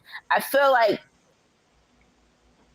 that, like, if you deserve it, that should be people's swan song if you wanted to be. And I feel like, I'm not saying that Shelton is nowhere close to being the end. I can see him definitely doing 5 more years of this, but I do feel like people who deserve that run should get that, like a Terry Funk in ECW, or Brian Danielson in AEW. It feels like if you're that good, and I'm not saying that Dale Brian Danielson is a top tier person, but having that run in any capacity, or Christian Cage when he was TNT champion, if you're still good and you still have a character, you should have that. And Shelton said, and they're doing it the best way possible, because Shelton was on Chris Van Bleep, and they're talking about the match between him and HBK. He's like, I have a love-hate relationship with it, because I showed people I can go with the best of the best, and they didn't really do anything. He's like, even if you think I don't have a personality, get me a good manager. And it's like, see what happened? See what you could have had in 2005? And I said, like, we know MVP was a full-on wrestler, but you had a decent manager for Shelton Benjamin somewhere up in your back pocket back in 2003, 2004, 2005. You could have had this. You could have had this. Yeah, I mean, I like Shelton Benjamin a lot, and I can appreciate, that he has been severely, what I would call, underrated for the bulk of his career. Yeah. That being said,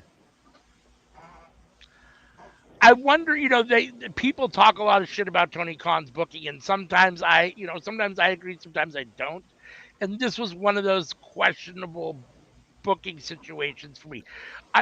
And I'll explain what I mean. Yeah. I understand that right now MVP is hot. He's on TV. The new Hurt Syndicate is a big deal, and Shelton Benjamin is his right-hand man. So I understand that you're pushing that and that faction, and that as a result, since MVP's probably not going to wrestle at this point, Shelton Benjamin is the guy that's going to get in the ring and has to have some wins to make your faction look good. Go ahead. I was just going to say, Shelton Benjamin is 2 years older than when Christian Cage came to AEW. Yeah. Whoa. So, right. So he looks good. Yeah. So that being said, I understand that people don't necessarily, that he's polarizing. You either like or hate, I don't want to say love, because I don't know anybody does. You either like or hate Sammy Guevara. I find myself on the like side of Sammy Guevara more often than not. Mostly because I think he's extremely talented, and I feel like he's got, I mean, he's slimy, don't get me wrong, but I feel like as far as in the wrestling world, he's gotten a little bit of a bad whatever over the last couple of years. Yeah, and it feels, in my opinion, a little unfair. This is a dude that is a pillar. He was one of your pillars, and now he's taking a loss to a 51-year-old man. So, or 49-year-old, whatever it is, 49-year-old man, which I get it. I understand. Hurt Syndicate is hot at the moment. Sammy's cold at the moment when it really boils down to it. I still think it's weird. It feels weird to have your younger generational stars that you ultimately, I think, want to be your pillars of the future, losing to guys that are well past their prime. So in that regard, it's a little odd. I get it storyline wise. It makes a little sense. I just wish that Sammy was getting a little bit more at this point. I don't know. I will say that all wrestling companies have been like that, having the old veteran dudes beating the younger dudes. Like, there's not a single wrestling company that's innocent of that. One thing I wanted to say, though, is slimy can be good if you lean into it. Yes. and he didn't lean into. Sorry, I'm not sure to cut you off. He did not lean into it, and his babyface run was pissing me off. Yes. And But it's still, I mean, I still think he's trying to be a baby face. I mean, that's the impression. It's still not You know what I'm working. saying? A year or two ago, and he had a Yeah, and I'm TNT saying title. I'll punch him in the throat. I feel like he's still trying to make it work, Yeah. even from way back then, and it's just not. I mean, it's not working. Jake the Snake Roberts, Razor Ramon, heck, Ace Austin over in TNA. Yeah. Like, Slimy. Ace Austin's a good example. I like Ace Austin. That's a good example. Like, Slimy can get you over. Yeah, it really is about finding the right package that feels the most natural to him. I'm not gonna say let him go off TV for a bit, but you might just need that. Like you might just like next time he comes out, get him an actual. I know this is my character. This is what I'm gonna do because right now he's like not gonna say we don't know what we don't know how to use him. And no offense to Dustin Rhodes, him and Sammy being the ROH Tag Team Champions. That's weird. That's not it. That's not it. Like I'm never going to be able to forget like Ace Austin wanting to bang Trey Miguel's mom. Like, that's going to live forever in my brain. Right. Yeah. That should. Yeah. I mean, that, you know. So that being said, I thought the match itself was okay. Yeah. All right. And so next up we have backstage promo with Mariah May. Anna Jay comes out. They brawl. Chris Daniels try to separate them. Look here. We need to come to Jesus meeting because no offense, this is gonna be like this Mariah May run is not it, and it's not her fault. It is not her fault. You did not. I'm not sure how many times I have to say this. If you're going to put the belt on somebody, if you're going to have someone debut, you need to have a plan. I'm not saying a full year plan, but at least the first month, at least the first rivalry, you have to have a plan in place. And if the person you want, aka Mia Shirakawa, can't come, then you have to choose someone else. Point blank. Period. Her Mariah just floating from women's match to women's match. And even with Willow, like you're not. You have to be more methodical about this reign, of anyone's reign, because even though Mariah May and Willow was good, was a good match, it could have been built better. If you they're just what you call it, throwing stuff at the wall, because why, if this was her next rivalry, why would you have Statlander beat Willow at All In or All Out? You should have had Willow beat Statlander and then go straight for Mariah May. So it's all these things. But I do not like this in particular feud because it feels so childish. It feels so, no offense, diva errors. Two blonde chicks don't like each other, just beating each other up.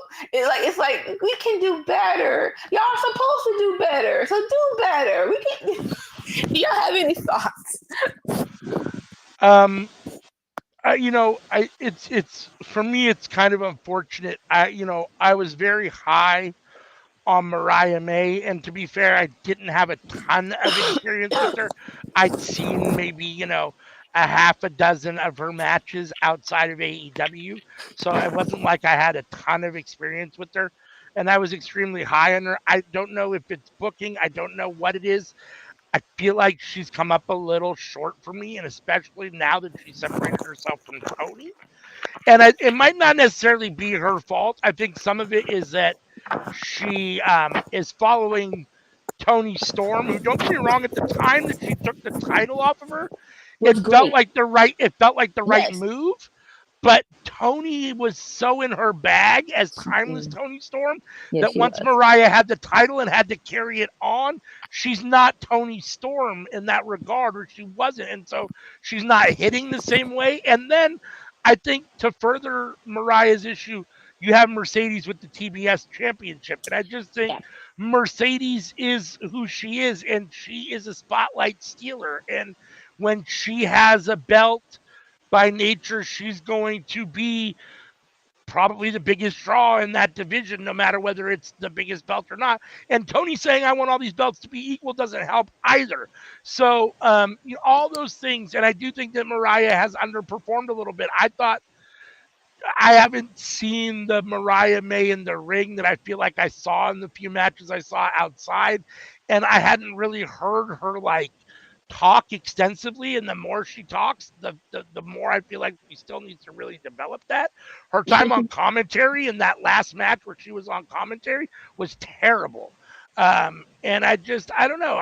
She's leaving me a little flat at the moment, which is unfortunate because I like her and I want to really like her. But you're right. I mean, and this run hasn't worked at all, unfortunately. Sammy, is here? I'm here. I'm here. I hate what she's doing. It's the problem with comparison. Like, if we're comparing it to Tony Storm, then yeah, it's not as good by any measure. But it's not terrible. I don't want to be hard on her because Right. she's really talented. She's really good.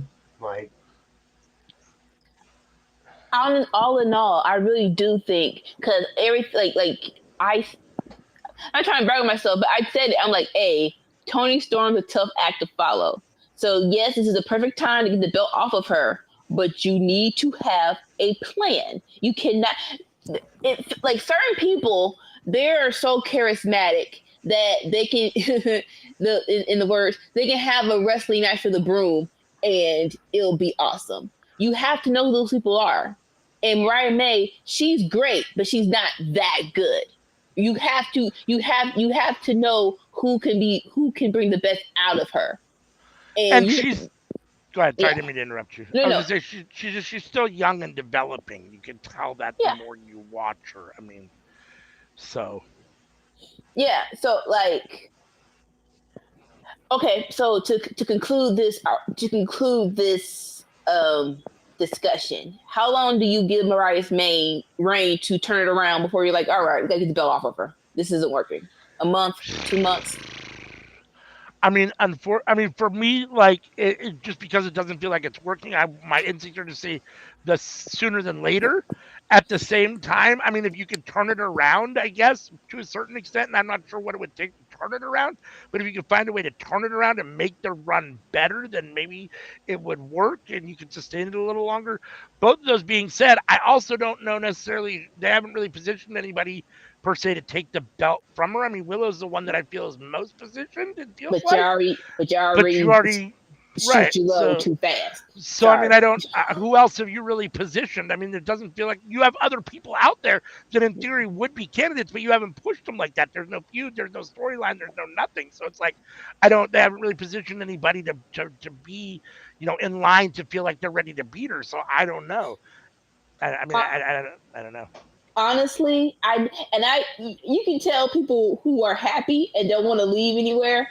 But Athena, it's time to come back to Dynamite. It's time to come back to Dynamite. Dynamite needs you, baby. It's time. It's time to leave your kingdom, and it's time to come over here and help us out, please. Yeah, I mean, Mariah versus Britt doesn't really do a whole lot for me. I mean, I'm assuming we're gonna get Mariah and Jamie. Yes. But I don't know what Jamie's what they're exactly doing with her. They feel a little directionless with her at the moment. And her outfit and her promo this week was terrible. What was she wearing? She's a 70s sunflower now. I'm not sure. She looks like an 80s mom, like an 80s 45-year-old mom. Like, what are you wearing? The vest was terrible over the shirt. It was horrible. I was like, she went to the thrift store. She went to the thrift store. She found some things she liked. Let her be happy. Can we just bring back the black with the black Jimmy Hater with the blonde and black hair and the geez Louise? Like, and for me, it doesn't feel authentic. Like I feel like it doesn't like the other Jamie Hater felt authentic to me. This feels like maybe I'm wrong. I could be told. I don't know anything Yeah, about her. maybe this is the authentic Jamie Hater, and we're just not used to it. Yeah, Hey, maybe it is. But that being said, I don't know. I mean, they need to do something with that belt. They either need to rejuvenate her run and make it better, or get it off of her and put it on somebody else that has a better run. I don't know what that looks like, but you got to do something with it. Side note, when you said that, it reminded me of Rachel Gonzalez, which is now Rodriguez, and they're like, "Wait, but she's a happy person." Well, her happiness is not good on the screen. And thank you. Turn her back to the bad behind security guard. Look. She looks. It's now she's way better, and I'm more interested. So sometimes you gotta fight your natural instincts. Can't help if the character we came up with for you is better than who you are in real life. Sorry. Hey, no offense. You got Becky and Seth. Y'all are a beautiful couple, but y'all are not good together on the TV. This ain't gonna work. Y'all separate. Don't come back to the two. Okay. All right. And next we have Kyle Fletcher promo with Don Callis. Don Callis gave him this TV time. He's finally going to explain why he turned on Will Ospreay. And he's like, basically, I learned from the best. And you, my good sir, have betrayed all of your predecessors to get on top, a.k.a. Kenny Omega and Okada. And when I got here, I actually got signed before you, which is true, with Mark was with his happy partner Mark. I'm gonna say his last name. Davis. Mark Davis. But when you got officially signed, people start comparing us to you. And no offense, but I'm a better wrestler than you. Okay. And so and even the inbred said I sounded like you. Okay, look here. And I'm pretty sure there are crazy people who said that.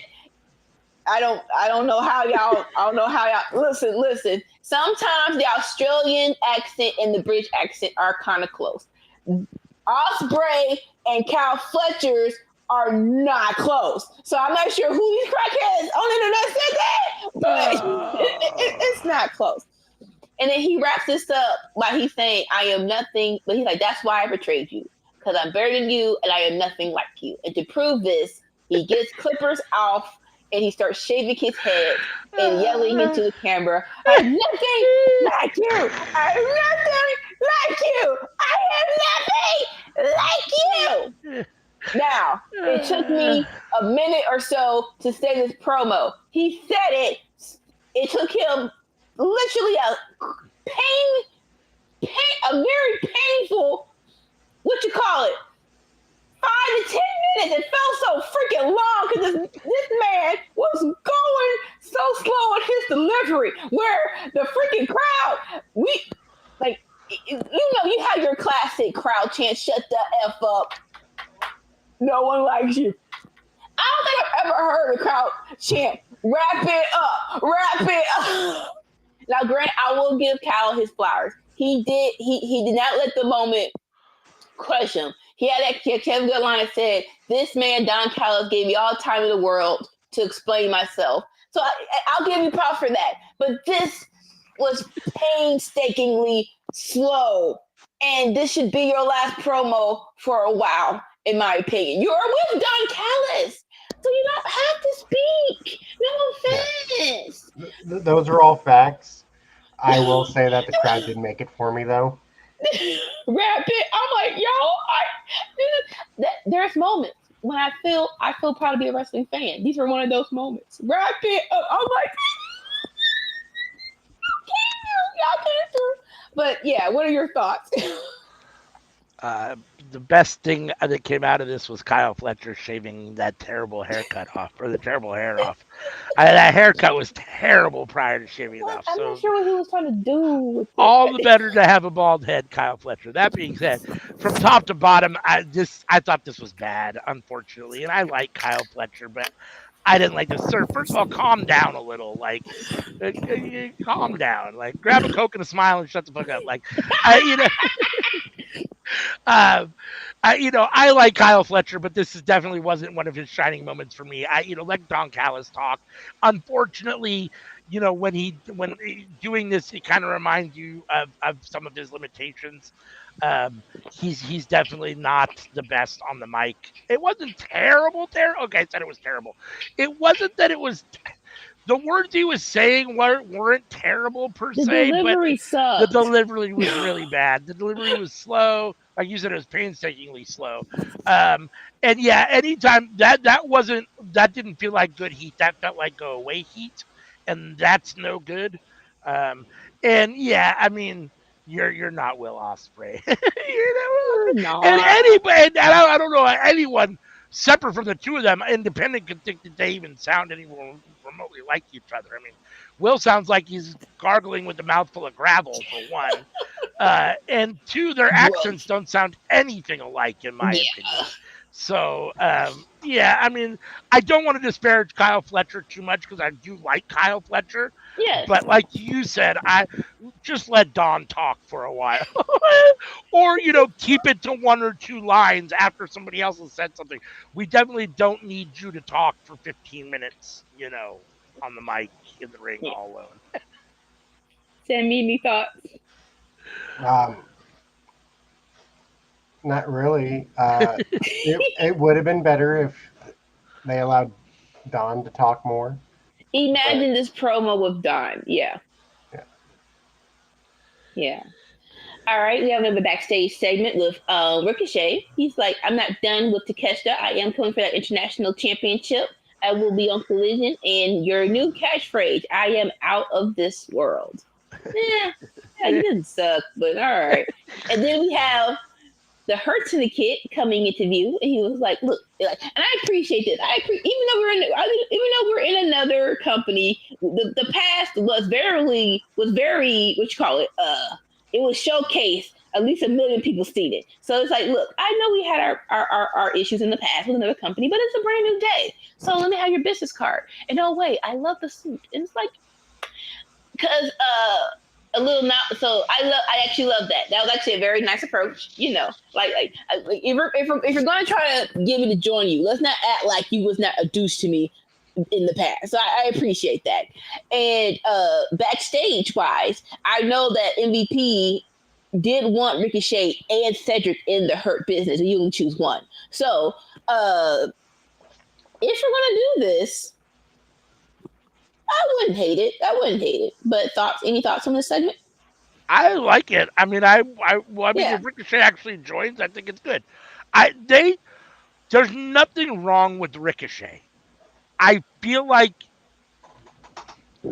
I think he's gotten a little stale. There's nothing wrong with him, but I feel like he, in general, has gotten a little stale, and he doesn't need a refresh. Yeah, he needs to be refreshed and being, I think, a heel turn. And joining the Hurt Syndicate would help him. There is another level to this, because on Raw, Hurt Business went to recruit Ricochet. Ricochet refused, and they got Cedric Alexander instead, and they beat him up. Hey, come on now. So again, what if this is all another ploy, and he doesn't join, but somebody else joins, and then they beat up Ricochet again? I don't think this Ricochet persona is working. I think he needs to do something to switch it up.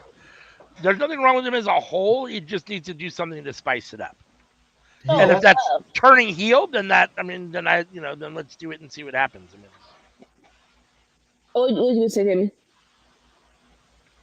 I was gonna say that he does fit the group style-wise, like. Yeah. No, like it's not serious, but it is like that is the thing where it's like if you're gonna join a group, they have to mesh well together. So I do agree with you on there. You gotta have some drip, and he's got drip. He be dripping. Yeah. Thank you, Samantha. If I cut you off, that means you need to stop. We're not standing from yourself. Samantha Irvin, thank you for being an awesome ring announcer. She's not the ring announcer for Raw anymore. She actually left WWE. It's insane because I think she was only there for what 2 or 3 years, but she definitely left her stamp. She said she's not going to AEW. But we'll see, because they all say they're not going to go to the other company. But it is crazy because she's so good, and I know you want to be a singer, but I feel like it's how I feel. You don't have to go against it because you follow your dreams. But you being an announcer, you were doing some really historical great things. So if you want to come back, please come back. Well, AEW has Justin Roberts. You have two ring announcers. Here's the thing. What if they had Justin Roberts for television, but they got Samantha Irvin for pay-per-views? That's what I'm saying. If she's only doing it once a month, that leaves plenty of time for her to pursue singing. I say this and then I do it all the time. I hate to disparage people, but I don't. Was Lillian Garcia always this bad? Because I feel like on Monday night she was really think bad. she was. She was terrible on Monday night. Maybe we weren't paying attention because we love her voice, but I don't think she was that bad. I think it was nerves. We'll give her another week to sort it out, but I don't think she was this bad. I don't remember her being. No. Yeah. Because she was notably bad on Monday night. And I was like, ooh, Lillian, like, I don't remember you being bad. Like, again, this is really crazy to say, but because you're Lillian Garcia. Let's know, like you're Lillian Garcia. But Samantha put her foot in being an announcer. So I ain't gonna say big shoes to fill, but and they got the right one, but it really was like I can see why you'd be nervous where people are just ranting raving about Samantha and how she permits people. So I can definitely tell why she will be nervous. So we'll give her another week if she comes back.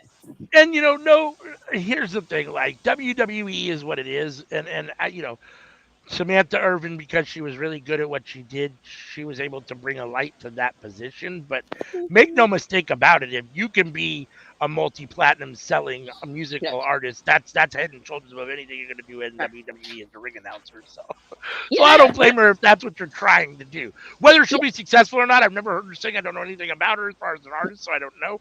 But if she's successful, I mean, that's. She was on a TV show called I Think You Can Sing. Or you have a voice where basically I know your voice. Yeah. Basically the show was they have these people who don't sing. Well, they don't say anything, and the celebrities guess if they can sing or not. Okay. And you have it's to all watch blind, it. Right? Hilarious. Yeah. It was on Fox. It was actually on Fox. I remember seeing the previews for the show and stuff. Yeah. Yeah, and they were like, "She's too cute." I'm like, "Oh, okay." She killed the song. I'm like, "Y'all stupid." Because she cute. She can't sing. What the freak? Anyway, okay. All right. So moving on, we have the Don Callis family, aka the new members, Brian Cage and Lance Archer, beating up two dudes. Don't hate this. Again, you can tell AEW is trying to rebuild their tag team division, and these two people who really aren't doing anything singles wise, why not? And it works. I believe that when they did last year, when they was going against Better Than You, Baby, they weren't together, but I think it was Brian Cage with someone else or Lance Archer with someone else. And it's like, and they were actually doing pretty good. Where people were like, "Y'all want to stick together?" So it's like this new version is pretty good. Not sure they're going to make it to the top of winning the titles, but as of right now, being part of Don Callis. Yeah, I'm feeling this. What are your thoughts? Brian Cage needs somebody to talk for him, and he needs to be part of a faction or a team. So in that regard, it works. It gives him something to do, and he's talented enough that he's a solid member of any team. They should be beating up these guys. I mean, they're here to make this new Don Callis tag team look good, and the tag team division needs bodies, which is a very bizarre thing to say when you think of AEW because they have so many bodies, but for whatever reason they don't use them, and it's like for whatever reason they need bodies or warm bodies, I guess. So, having Cage and Archer, as a tag team and part of the division, I think helps it a little bit. So yeah, I mean, I'm here to see what they do. They're both good. They're both big guys, and I as members of the Callis family, they work. So. And you got Simi? Yeah, it works for me. Like, I have no complaints. Like it's definitely worth pursuing. Definitely. All right, and then we go back to the front of the building where the mob is still waiting. They're still, hey, we're not leaving the post. I do love this because it was Mark. I do love how they did this because Mark Briscoe was in the front. He's like, I got a match. I'll be back. Hold it down. All right, cool, bet. So. And then we go to the side where OC, he's outside, but he ain't with them. Like he's like, I'll be out here, whatever. And then we see Chuck Taylor. And Chuck Taylor is having a conversation with OC. He was like, hey, bro, look, I basically, this mob group is nice, but they're not ready. They're not going to beat Moxley. But you have beat Moxley. So if we're going to take down the big bad Moxley, I think it should be you. So snap out of it. It's time to get your head in the game. And I like that. That was real nice. Side note, I need someone to tell me if he's really hurt or not, because him retiring, I don't say it felt weird, but it felt out of nowhere.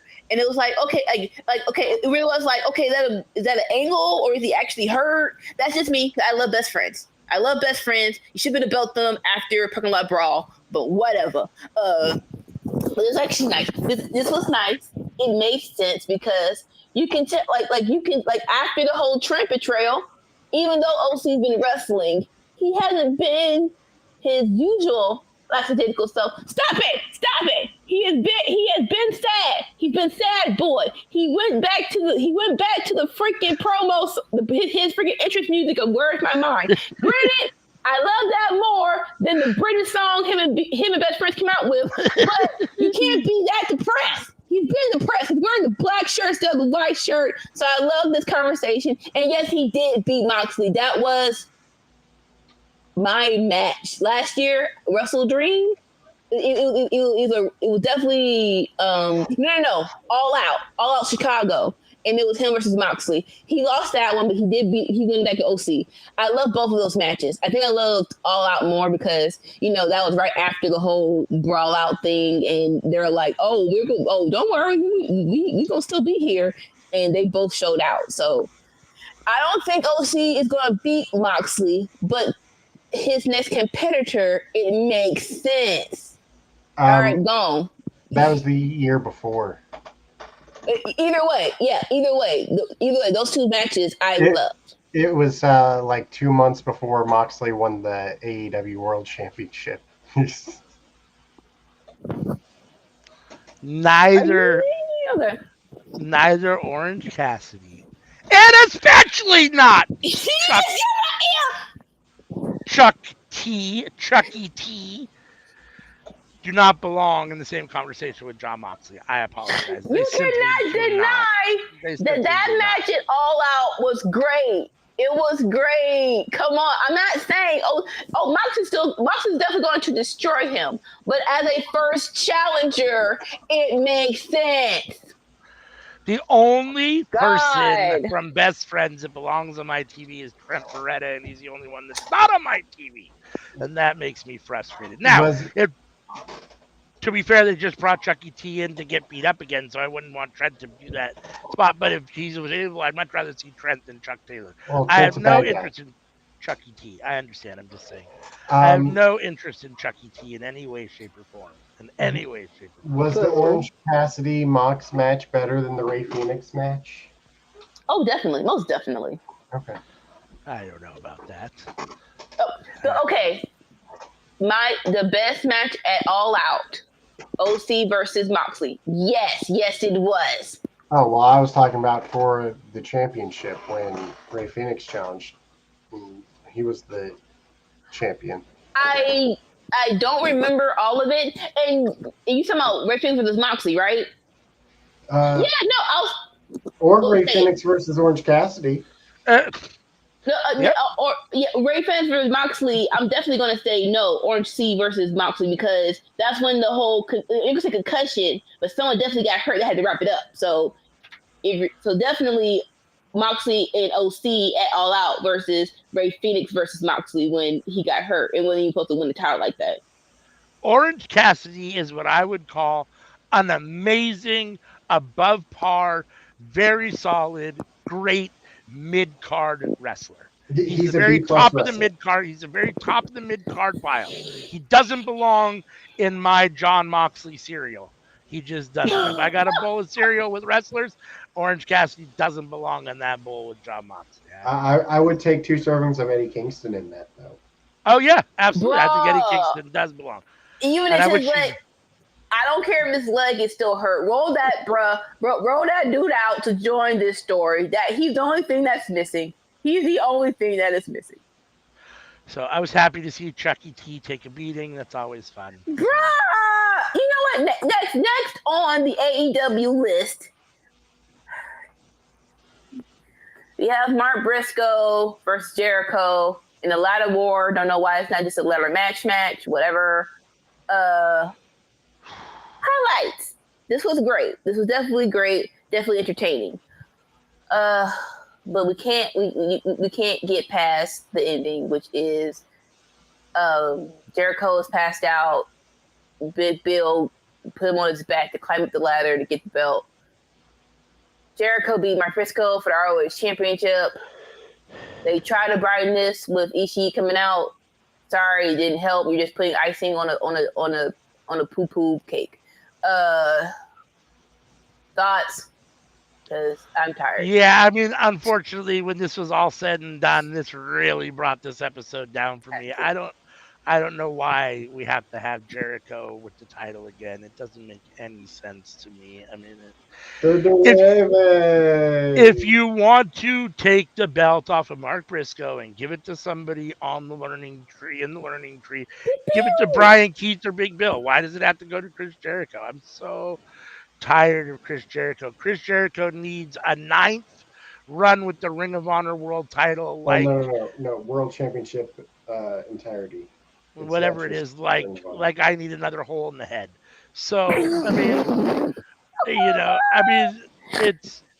mean, the reality is that I understand that people still think he has it. As far as I'm concerned, he just needs to go away. I'm really tired of it and Chris Jericho.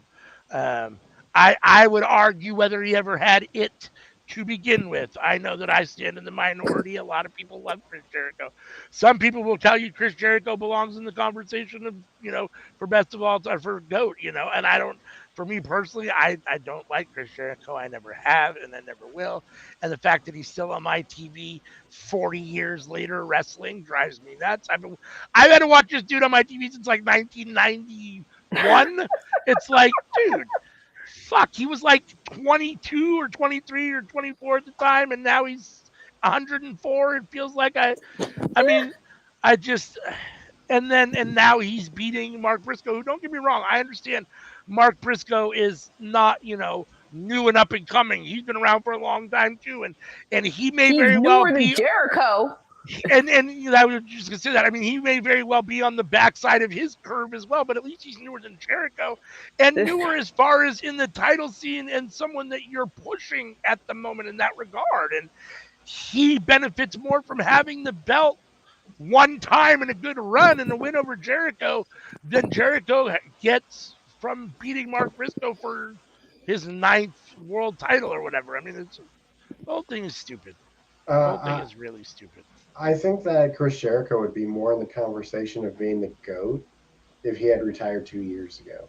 Because the champ, the bubbly nigga, like that actually was very entertaining dude. Like lose to Moxley and just go away.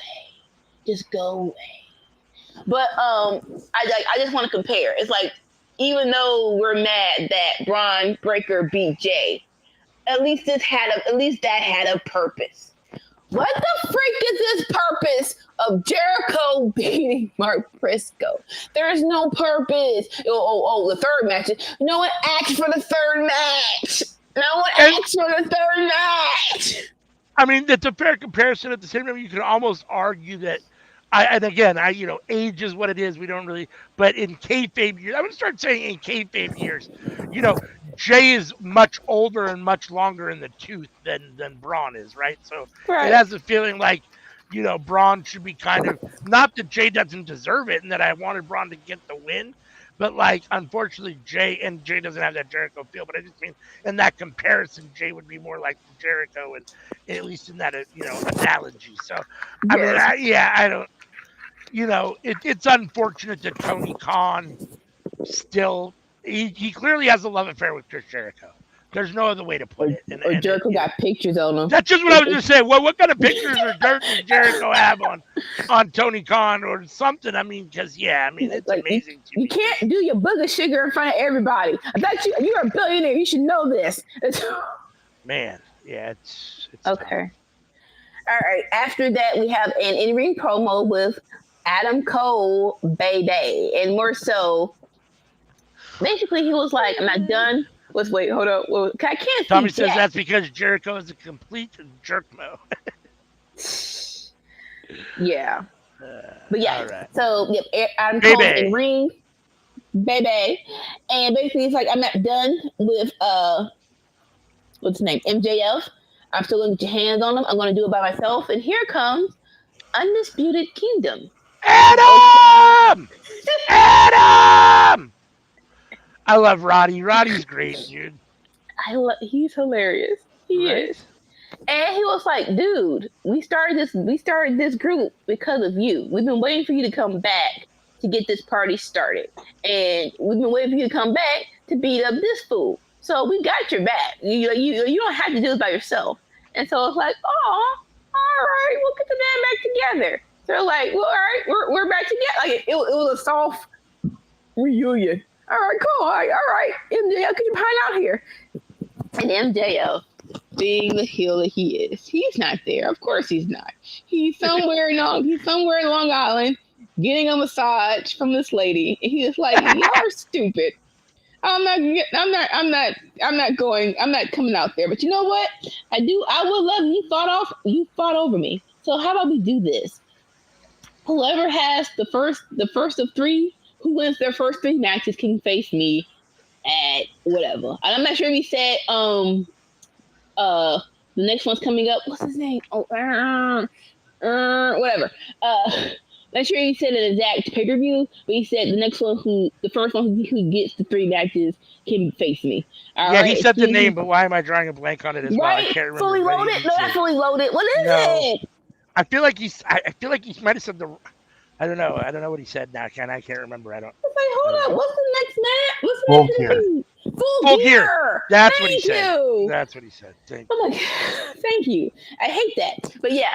Then he's like, all right, excuse me. I'm going to get a happy ending. And then TV turns off. But yay, Undisputed Kingdom's back together.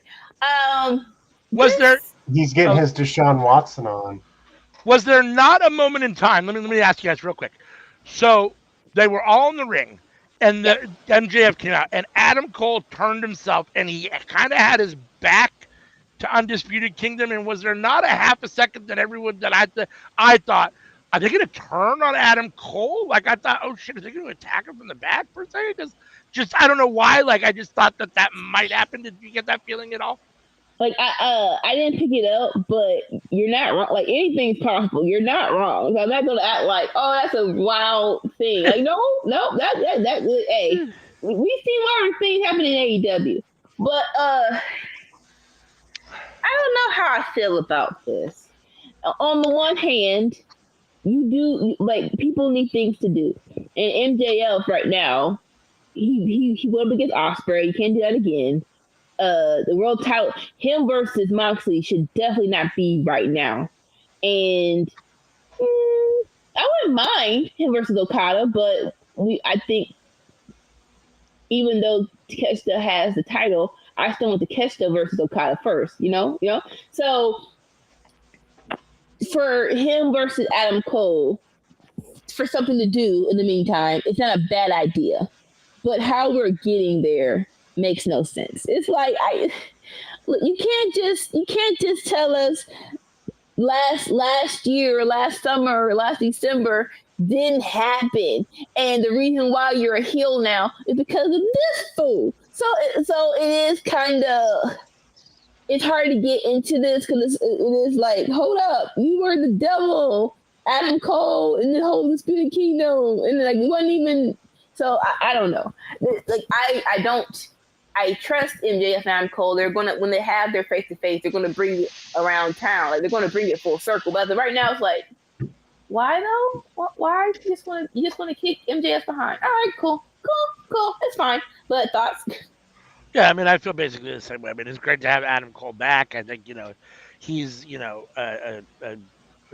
a main event talent, so having him on the roster and back is great. And I think he is, he, when you look at factions, you always have a makeup of, in theory, of different guys at different levels, I suppose. And he's definitely the main event guy of that faction. Now, to be fair, I mean, I like Roderick Strong, and I love Mike Bennett, Matt Taven, and whatever.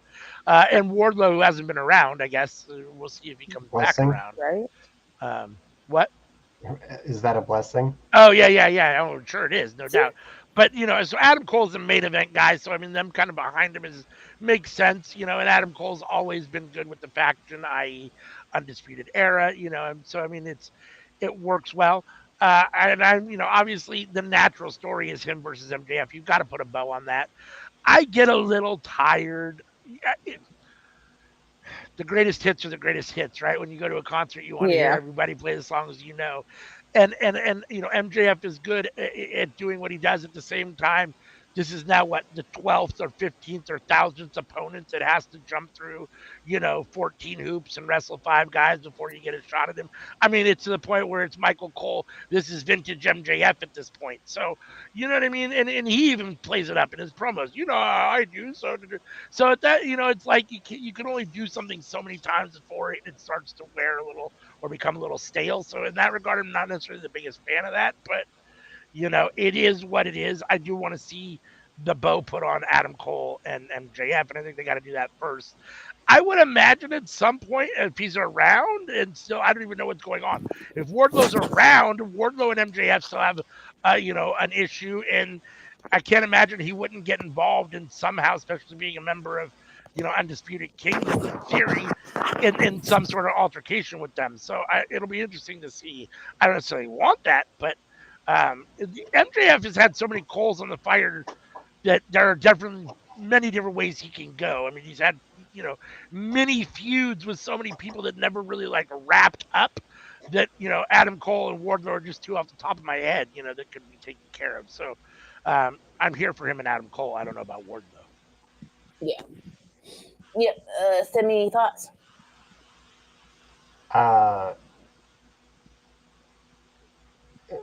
This really pulled the show back for me because it had dipped there in the middle a bit, and I was like, all right, here we freaking go. Agreed. All right, and then we have a very rare House of Black match on Dynamite. Yes, please. Mm-hmm. It was a squash match, but hey, it's Black House of Black. Most of their matches should be. They beat dudes. I know the name. I am gonna act like I do.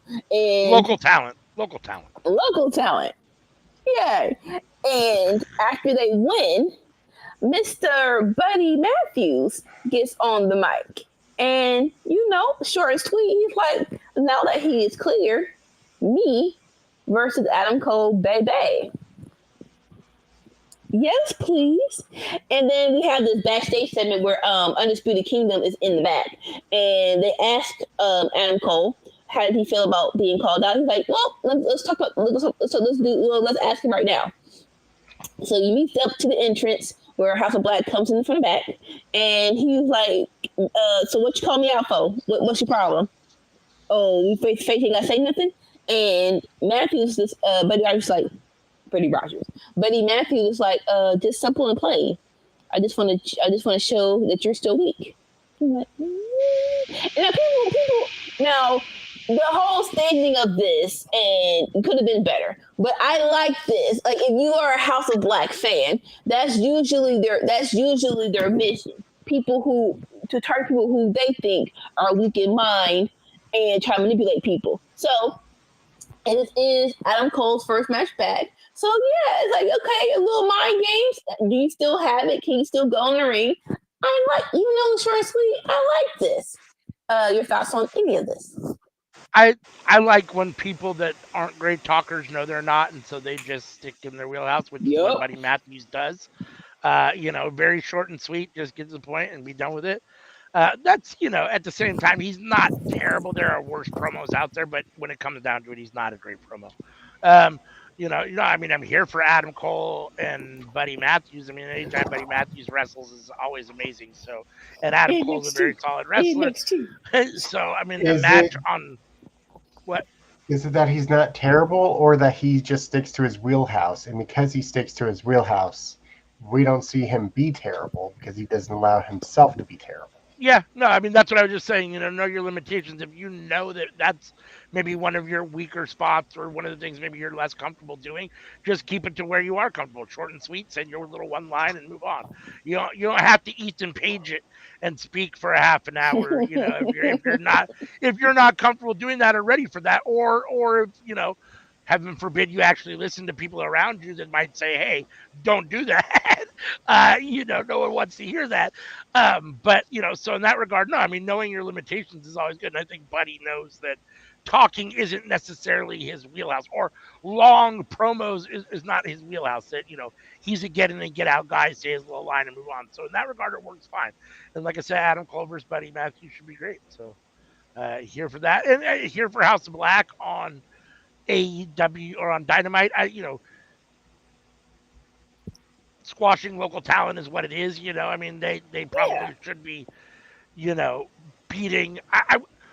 Not every match has to be a 5-star banger at the same time. You have the roster to where you don't necessarily need to have jobbers, especially on Dynamite. I feel like that's become a newer thing where it feels like they've had some jobbers on Dynamite, which I feel like Dynamite did a good job of having guys that took losses but weren't jobbers, the Rocky Romeros, that still had good matches but didn't, but took losses. And now we've got some jobbers on Dynamite, and I'm not a big fan of that. So in that regard, I would have hoped for a little bit better talent against the House of Black, but it is what it is. So all right, next up. So this was my favorite match of the night. It is Queen Aminata versus Camille. And let me tell you, Queen Aminata showed up and showed out. I loved her moveset. I love how hard she hit. And it really is like, so the ending was Camille did win, and she should, because she's going to get Statlander. But give me 10 minutes, I'm going to show you why I should be still on your main roster.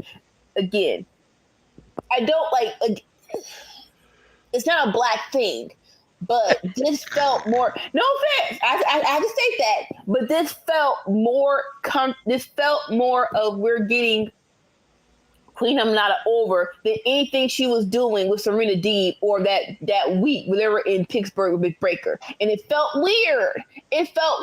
This feels like, okay, we're actually trying to hype this girl up. Don't know, like, hopefully next week or the week before, next week, she gets a win, because she should be beating somebody. Talking about divisions that need to have bodies.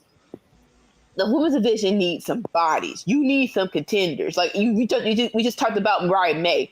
She does not have anyone right now who's on Dynamite who can step up. So I love the showcase of Camille Aminata. But like I said, unfortunately, Camille won. She looked decent too. I haven't seen her in NWA, so I don't have a comparison of what she used to do, what she's doing now.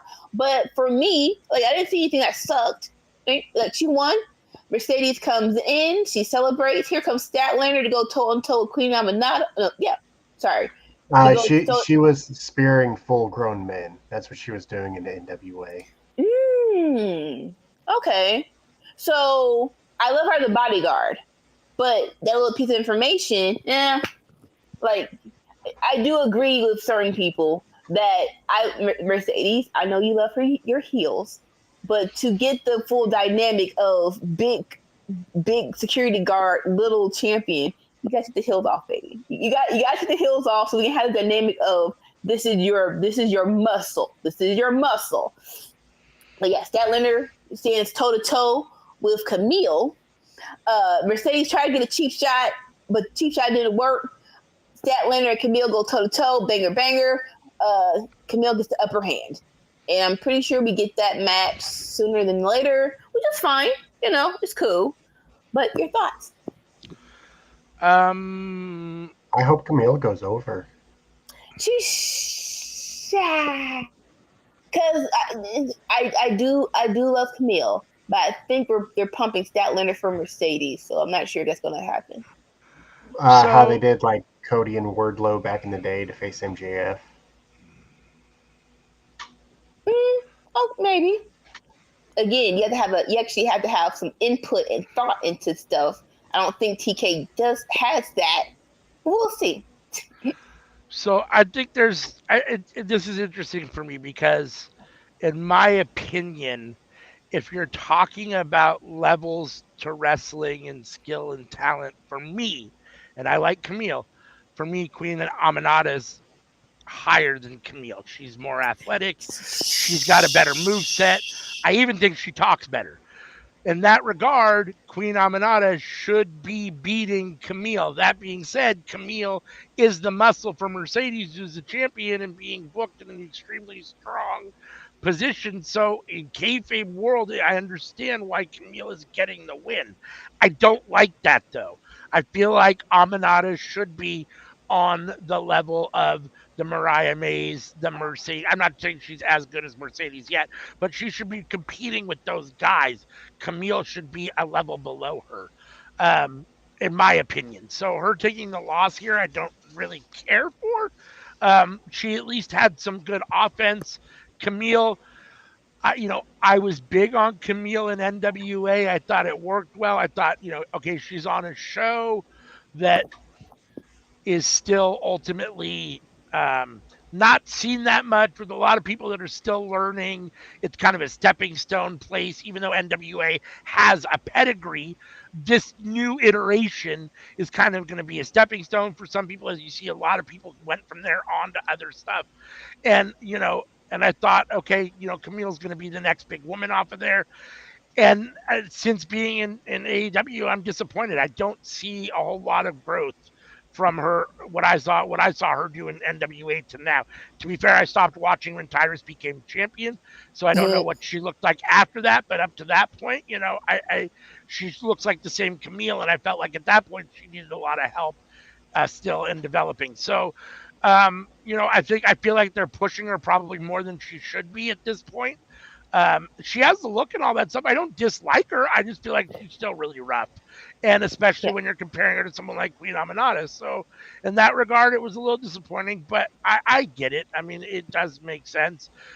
That being said, you do need viable challengers, and Queen Aminata should be a viable challenger for Mercedes.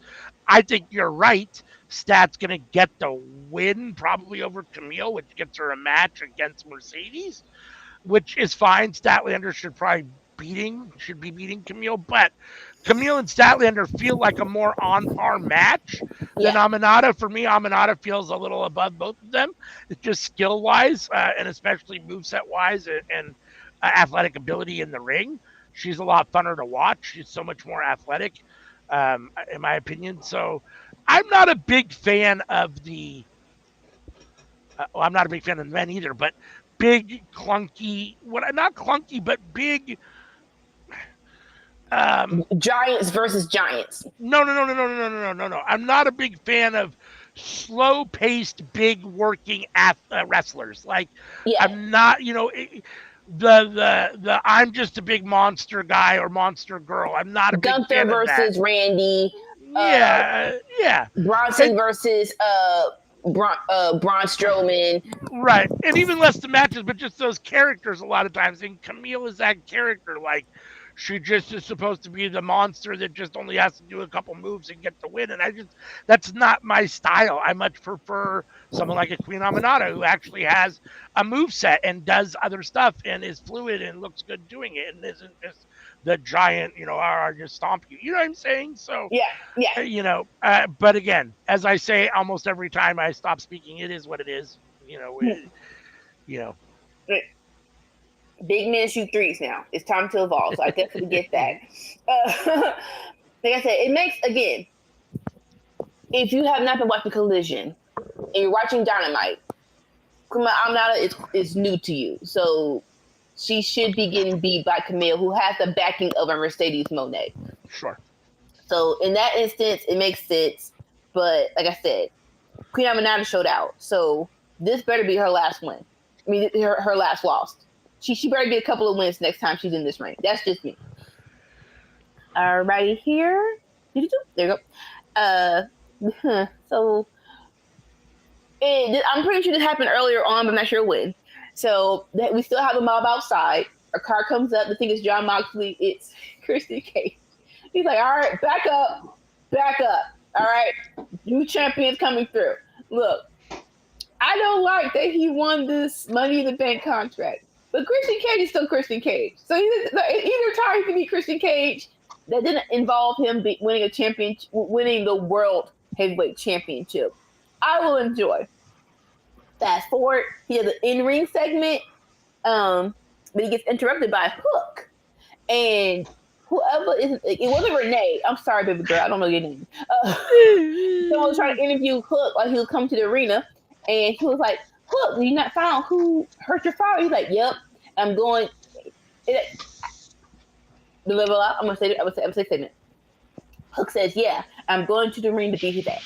And so, see, I think this is perfect Hook, where yes, small doses give him one line to kill. He kills it, and we're done. So I did love that. I think Hook came out very, very, very, very well.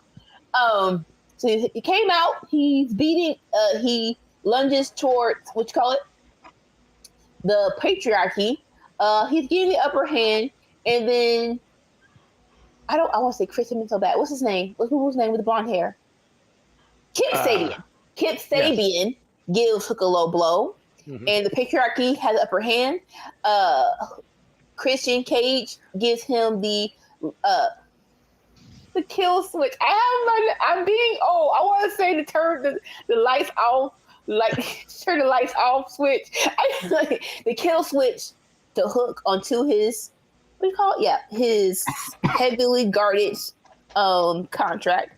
He goes to what is it covered with? It's not a briefcase, but it's not like it's one of those metal boxes that I mean they have they have metal clipboards that have little lids on them, like But yeah, he does it he gives him the kill switch on the light box. He goes to Chris Sabin. He's like, I know while you're trying to be a part of this, I know what you're trying to do. I don't think he accepted him 100%, but I think this is, they're getting towards Kip Sabian joining the patriarchy. Listen, I am not interested in the story. I don't, I'm trying to see what's off. And maybe sometimes sometimes stories just don't interest you. Sometimes it is that simple. Because I'm trying to think, even though Christian Cage has this contract, he's not in the World Championship picture right now. So it's not like he's somewhere where I don't think he's supposed to be right now. No offense, that's just me. He is in the mid card where I think Christian is the big dog and shines. And so maybe it's Hook. I don't no offense. I don't care who hit your daddy.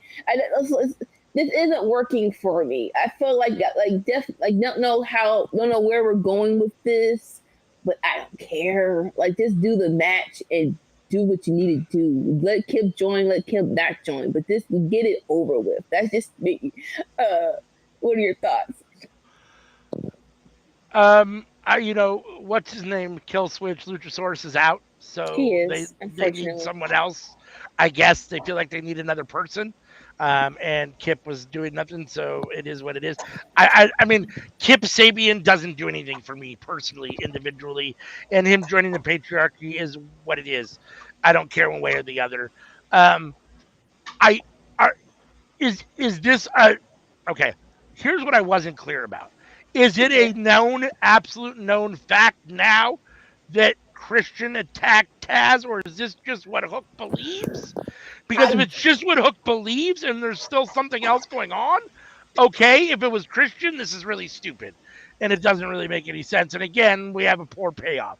So it wasn't, for me, when I watched it, I wasn't totally clear on what we were supposed to do. I don't think it's clear cut Christian Cage, because when Hook came, Christian was like, no, it's not what it looks like. And commentary was like, who of the four in the ring is the person? So I don't think it's clear cut Christian Cage. Again, don't care. But it's someone from the patriarchy, I suppose, is the ultimate out of this. Or there's a security footage of one of the patriarchy with Taz before he gets hurt. Right. It feels like they're going there with that. Oh, that reminds me of the whole Buddy Matthews thing with Roman Reigns back in the day. Oh gosh, I think that's something he was in a frame of the backstage footage, and people online were like, "Hey, that's Buddy Murphy." And WWE made it into a storyline. Buddy Murphy actually got a match on TV with Roman Reigns for it. It's like, good job, Buddy Murphy, standing in the right place at the right time. And I'm going to get on my soapbox real quick. I know nobody wants to hear it after 3 hours, and nobody wants to hear it ever, but I'm going to get on it again real quick. Let me just tell you, this is why Christian has always been better than Edge or Adam Copeland. Okay. I mean, whether it was in WWE, the WWE, clearly they decided to put their chips, in my opinion, in the Edge basket because he got pushed more than Christian. And I feel like they chose Edge over Christian, which was a mistake. Christian was the better one then. And since coming to AEW, he has proven head and shoulders that he's better than Adam Copeland. So, two reasons. One, I think Edge is just a little bit taller. And two, Vince McMahon thought that Christian had the ugliest face. Which is, sir, look at your face. I don't understand what your standard of beauty is and why you're looking at guys. No. I don't understand. I'm sorry, but I think he's better looking than Edge. I agree with that. Edge has old man face. He did okay. Edge has old man face. I don't like to compare, and honestly, they're neither of these dudes my cup of tea. So I don't have a dog in this fight. But I'll say this: I do think the just as much time you put in Edge, you should have put the same amount of time in Christian. I definitely agree with that.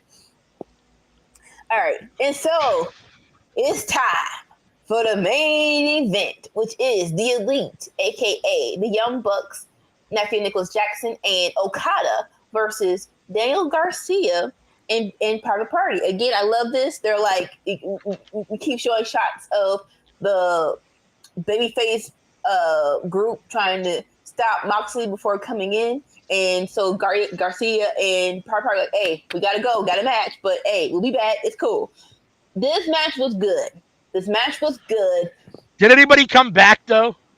Did anybody that left actually come back? Did you see them back later after their match or after this segment? Well, here's the thing. You can forgive Mark Briscoe. I just went through a table, so hell no, I'm not coming back. I went through a table, so I can't come back.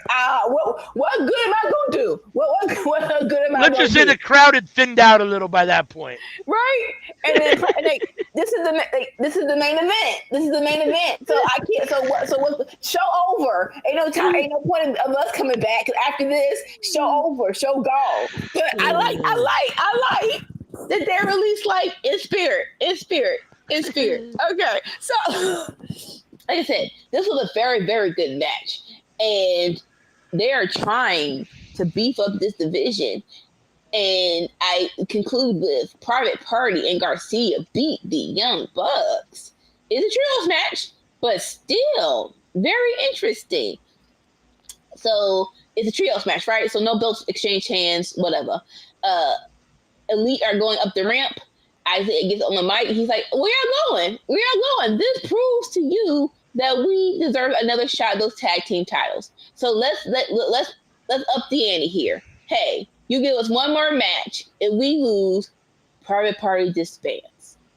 And Quinn was looking like, I didn't agree to that, but all right. And so, the Young Bucks agree. And so I'm not sure when they're going to have the match. I think it's at 2 weeks. I'm not sure, but that is so we're going to have Young Bucks versus Private Party. Private Party loses, they disband. Your thoughts? Because okay, people are people, and look, Isaiah has been doing very very good work since Quinn. I hope his name is Quinn. Has been out, but I don't think he is a. I don't think he's good enough to be by himself. That is just me. That's just me. But I'm hoping that this ends with Private Party winning. People are like, when they did the match at what's the last match? What's the last review we just had? Wrestle Dream. When they did the match of Wrestle Dream with Young Bucks, they're like, y'all didn't really hype up Private Party to beat the Young Bucks. I think they've done enough this time. So I wouldn't be mad if they changed the titles and just see how you roll with it. But your thoughts? I'm torn because I feel like the Young Bucks don't need the belts, and so putting them on somebody else is fine.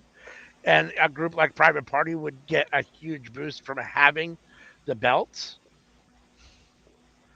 You can't take a fucking group that you have booked really, really poorly on Rampage and Collision for 4.5 years, and then in 3 weeks try to make me believe that they're going to beat the Young Bucks for the World Championships. I'm sorry. You just can't do that. It doesn't compute for me. So no offense to Private Party. I like Private Party, and I understand for a bulk of that time, Mark Quinn was out, so I get it. And I like Private Party. Me personally, I like Top Flight better, and I understand they're a little more injury prone. But if you're talking about, say, Dante Martin versus Isaiah Cassidy, I like Dante Martin a little bit better. I think Isaiah has a little more personality, but I like Dante in the ring better. So, me personally, I'd rather be seeing Top Flight get this spot than Private Party. That being said, the match was fine, and the Young Bucks and Okada are solid, so they don't have bad matches at this point. They can carry anybody. I don't think, and you're probably right. I could see them putting the belts on Private Party. I don't think it's the right move the way you booked them. If you want to give them some time to let them grow as main event guys and show that they're that, then that's fine. But I don't feel like you've done that. And so to put the belts on them now feels weird. And it feels like if you're doing all this just so that the Young Bucks can beat them and look good for beating an up-and-coming team, then that's even more shitty because the Young Bucks don't need it. They're anything but Young Bucks anymore. They're now the old Bucks for all intents and purposes. They're mature Bucks. And they don't need more title runs, and they don't need all that stuff. They need to be putting over the guys that are going to come after them to a certain extent. I understand their careers aren't over, but you know what I'm saying? So I don't know. And Daniel Garcia, some people on this channel are super high on them. They who will not be named are super high on them. I don't see it. I don't necessarily think he's terrible. I just don't see that he's a superstar. Like, I don't feel like, oh, you take the leash off of him and here comes a superstar. Like, I don't see that at all. Like, I don't. Or if you book him, well, if you book anybody better, they have potential to be a superstar. So, I mean, you could say that about almost anybody that isn't at that level. So, for me, he's not a great talker. He doesn't have a lot of charisma. I don't feel he has that hit factor. He's a solid technical wrestler. I'll be honest with you. For me, Daniel Garcia reminds me a lot of Dean Malenko.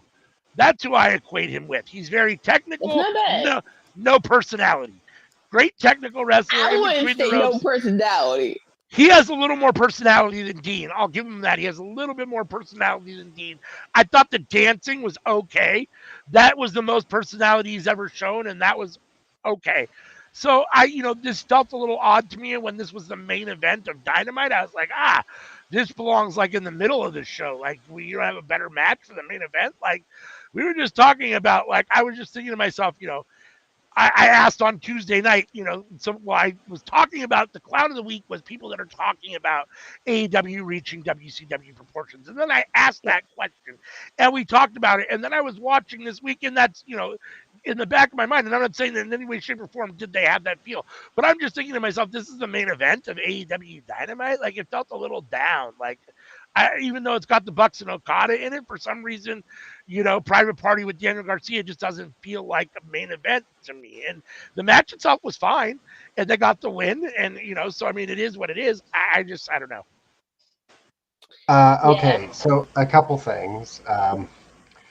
First off, with Dante Martin, like if we're comparing all of them as individuals, Dante Martin is my favorite, and I think he's the best of them all. But if we're saying tag teams, I do prefer Private Party.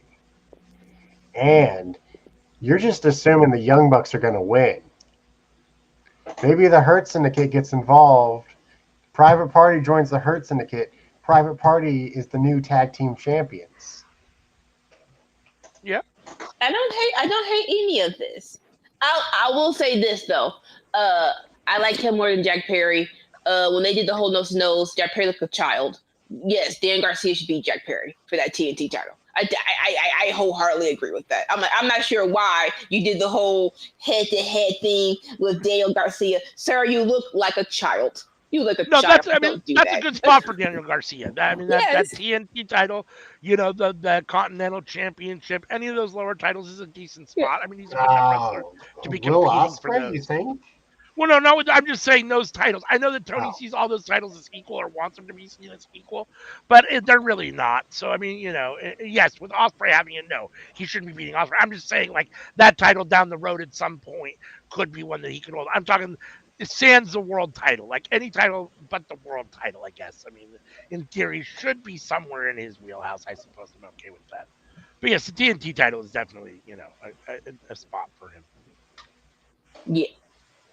All right, so that was the main event match, but the main event just got started. The waiting outside is going to finally pay off. So the BCC truck pulls up. Everybody is amped up and ready to go, but it is not Jon Moxley, you guys. It is Marina Shafir, and here comes BCC already in house, dragging Chuck Taylor to the ring. And here comes no, sorry. It's Moxley in his full on. Hey, I'm gonna give look. I'm the leader. I'm gonna get my hands dirty. I kidnapped Chuck Taylor and dragged him to the ring. I love that. And he's going to shove people into shape one way or another. He put the chair in over the neck. They were going to do the foot first. They were going to do the ankle first. Yeah, the ankle first. And then they decided to move it to the neck. John said, no, move it to the neck. Claudio had put it on Chucky's ankle. Actually, Wheeler Yuta put it on Chucky T's ankle, which is, because Chucky T brought Wheeler in. Best friends brought Wheeler in. So there's that, 6 degrees of separation here. Bring it all around. And then John was like, no. We're BCC, you have to be more violent. You put it on his neck. and I love the timing of this because it literally feels like a split second. OC is running towards the ramp. As soon as he slides, that foot comes down and BCC runs away. And OC is in freaking shock. He's like, what the freak just happened? I would like to clarify that Chucky T didn't just bring Wheeler Yuta in. He's one of the people who trained Wheeler Yuta. He taught him the seatbelt cover. So Chuck Taylor, Drew Gulak, Mike Quackenbush, and Orange Cassidy, and world famous CB, formerly known as Cheeseburger. Those are the people who trained Wheeler Yuta. Interesting. Nice. So that did bring a very different dynamic of, I am with you, John, but dang, did we really have to go for the neck? That's a lot. But hey, this new BCC now, and like I said, the OC just stared in shock while they're trying to help Chuck Taylor get stretchered out. The end of the show, boys and girls. So it looks like, again, even though ALW does not like this notion, it makes sense for OC to be Jon Moxley's first challenger. Is he going to win? No, I don't think he's going to win. But I do believe this first challenger, it makes sense. And someone made the cute comparison of OC is Lex Luger and Darby Allin is Sting in this whole NWO invasion. I'm like, I can see that a little bit. If you want to compare invasion roles. But I love this. I love Jon Moxley. I love where this is going to go. Any thoughts on the last event? I mean, assuming that, that this is going to be, as Sammy says, a monster run, hopefully, for Jon Moxley. Yeah. And, there's going to be a series of title defenses that are, good to great. Orange Cassidy's fine as far as, a bump along the road, right? A hurdle for him to get over. As long as Moxley gets the win. I mean, in no world, in my opinion, should Cassidy be beating Moxley for a title like that. So, I mean, it is what it is. Moxley's great at the moment. I still am curious to see ultimately what the payoff is with the greater good and the somebody pulling Moxley strings, because it feels like, and I, I'm not necessarily opposed to like your Kevin Owens theory. It just, my concern is Kevin Owens really like Moxley's Moxley? Like, it's got to be somebody big pulling the strings. Like, I don't know if Kevin Owens seems to fit that role for me. Like, Regal does, because Regal's like his mentor and the guy he looks up to the most. And there might be somebody else out there. I don't know. For me, Kevin Owens just, I don't know. I would love to see Kevin Owens, aka Kevin Steen, or Kevin Steen, aka Kevin Owens, in AEW. That's been a dream of mine. I don't know that I want to see him be the greater good or the guy behind Moxley. That I'm not sure about. But so, like, we're talking about the greater good, and like I said, KO is literally a fantasy. Yes, he is contract is up, but I don't think he's coming over. Like, if I'm putting odds on it, I don't think he's coming over. But in my mind, with KO, I more so methodically, right? The greater good. Yeah, I can definitely, like, that's usually the higher power, the bigger than you kind of person. But this could be a methodical choice of, he's not bigger than me. He just has his plan is smarter. And I agree with his plan. I will execute it for him until he can get here. Whoever that person may be. I like that part. I like that aspect of it too. What if it's the dude who trained him? What dude? I don't know what you. Which dude? Well, okay, so the school that Jon Moxley went to when he trained to be a wrestler was ran by 3 people. One of them has passed. Harley Race, Les Thatcher, and Ricky the Dragon Steamboat. Steamboat? It's not Steamboat. Steamboat needs to go down as a baby face and nothing else. So no, not Steamboat. Nah, Steamboat's dead. Dick Blood's reign as the god. No. Dick Blood's reign. We're not calling him Dick Blood. No. That's his name, though. No. Richard Blood. And I think he said, I don't want to be called Dick Blood. Give me his name. I don't care what it is. Yeah, I don't know. I mean, it's going to be very interesting to see. I mean, when I look around the AEW landscape right now, and I think to myself, who do I think could be pulling Jon Moxley's strings and be the one that would fit into that storyline?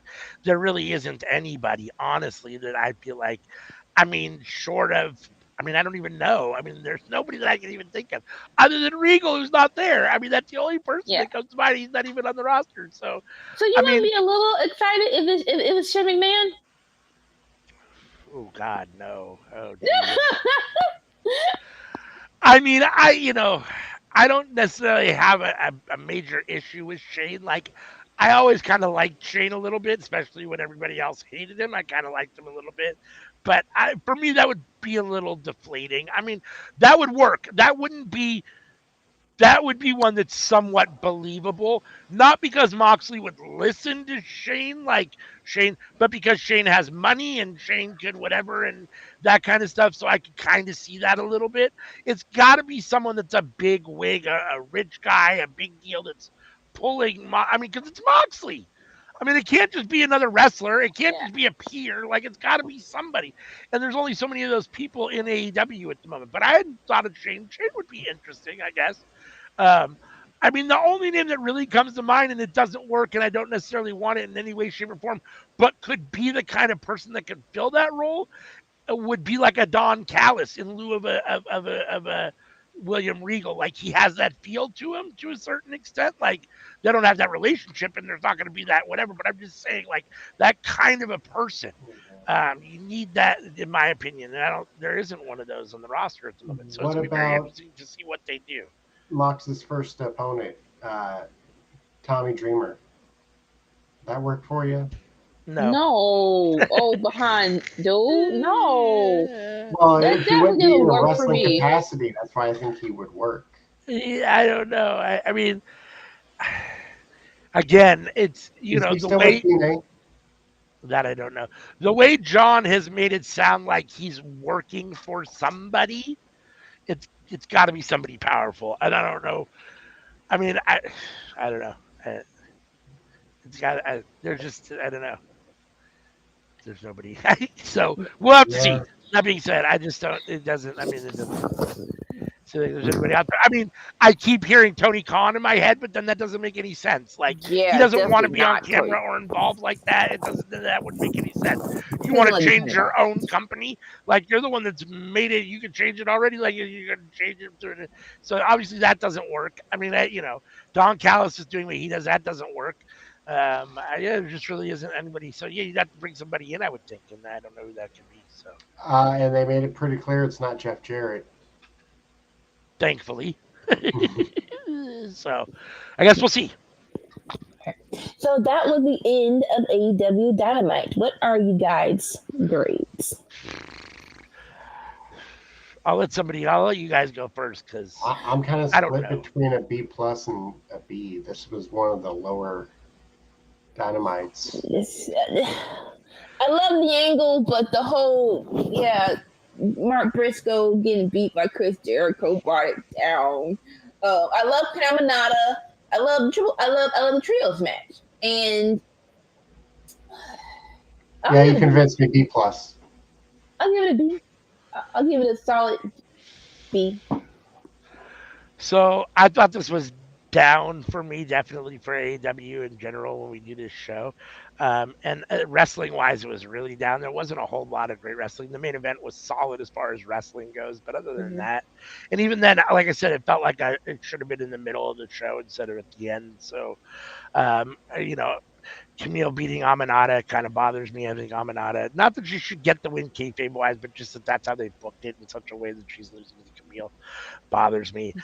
There wasn't much that I liked. I'm going to be a little harsher. I think this was like a B- C+ for me. This was I thought this was right on this was comparable to Raw and NXT this week for the first time. I mean, they all feel like they're right in that same little below a B but above a C kind of. I don't know. I guess what did I give NXT? I think I gave it a solid C. See you tomorrow, T-Dog. So, yep. Thanks for joining. We appreciate you being here. We know we've talked for a long time. So you guys have a great day. Enjoy your weekend. If you're around, join us tomorrow night for NXT Halloween Havoc. Watch along. So yeah, I don't, I'm going to say B-. I'm going to say B-. So who wins this week? I think I gave Raw a solid B. Yep. And you gave Dynamite a B, is that right? Yes. And Sammy, you gave Dynamite a B+. And what'd you give Raw? C+. A C+. What did I give Raw? I give Raw a B-, C+. I think it was right there. I think I might have went with B-, and I think I went with C+ for NXT, and this is right there, B-. So okay. So I'll ask this, and you just give me your honest answers. What angle did you like more? The what you call it? the new blood getting involved with Jay's match and Braun Breaker winning, or the BCC angle, and I'll have the whole day, and I'll do the whole episode, and it ends with them attacking Chuck E. T. That's tough. I like the new blood thing. I'm your new master. Beat your old master. Choke him. Ankle's not good enough. You sound weird. You sound weird. I don't want to know he's doing his Samoan accent. He's doing his Samoan accent. But I'm talking about what Wheeler Yuta did. God, that's tough. I mean, I like the Blackpool Combat Club so much better than the Bloodline, but I feel like the Bloodline stuff might have been done a little bit better this week. That's such a toss-up. Like, if you were asking me to choose, I don't know that I could. Like, when you're asking me to choose, I don't know that I can. That's a tough one. Jeez. We have to have a winner. Ooh. We have a tie. We're all in agreement that NXT was at the bottom this week. Let's put it that way. Yes, it definitely was. So NXT is in the bronze or the loser spot of the week. The bronze. Then I guess, can they both get gold or can they both take silver? How about if AEW and Raw, or Dynamite and Raw both get silver this week and no one gets a gold because put their hand above the other? If you're watching us, this is why we need y'all in the chat, because y'all could have broken this tie, but no. I had Raw as my lowest show of the week. So there you go. So I don't know. I guess this week we'll go without a winner. How's that? No. Okay. Okay, fine. It's a tie. What was you gonna say, Sammy? Did you both have them tied? No, I had NXT. I had Raw above NXT, and I had NXT and Dynamite. I'm sorry, I had Raw and Dynamite tied, and both above NXT. So you have them tied, and Nika has them tied. I don't have them tied. Right. So, boom, there's a winner. I don't agree with you, though. If neither of you can decide. Because again, I don't agree with you. That's the thing. And so your winner is Dynamite, Sammy, or your winner is Raw? By a full letter grade. Dynamite. Yeah. Okay. I mean, okay. Unanimously. Unanimously, that's right. All right. We have 2 ties and 1 for Dynamite. By tiebreaker this week, I guess Dynamite again reigns supreme. That's got to be.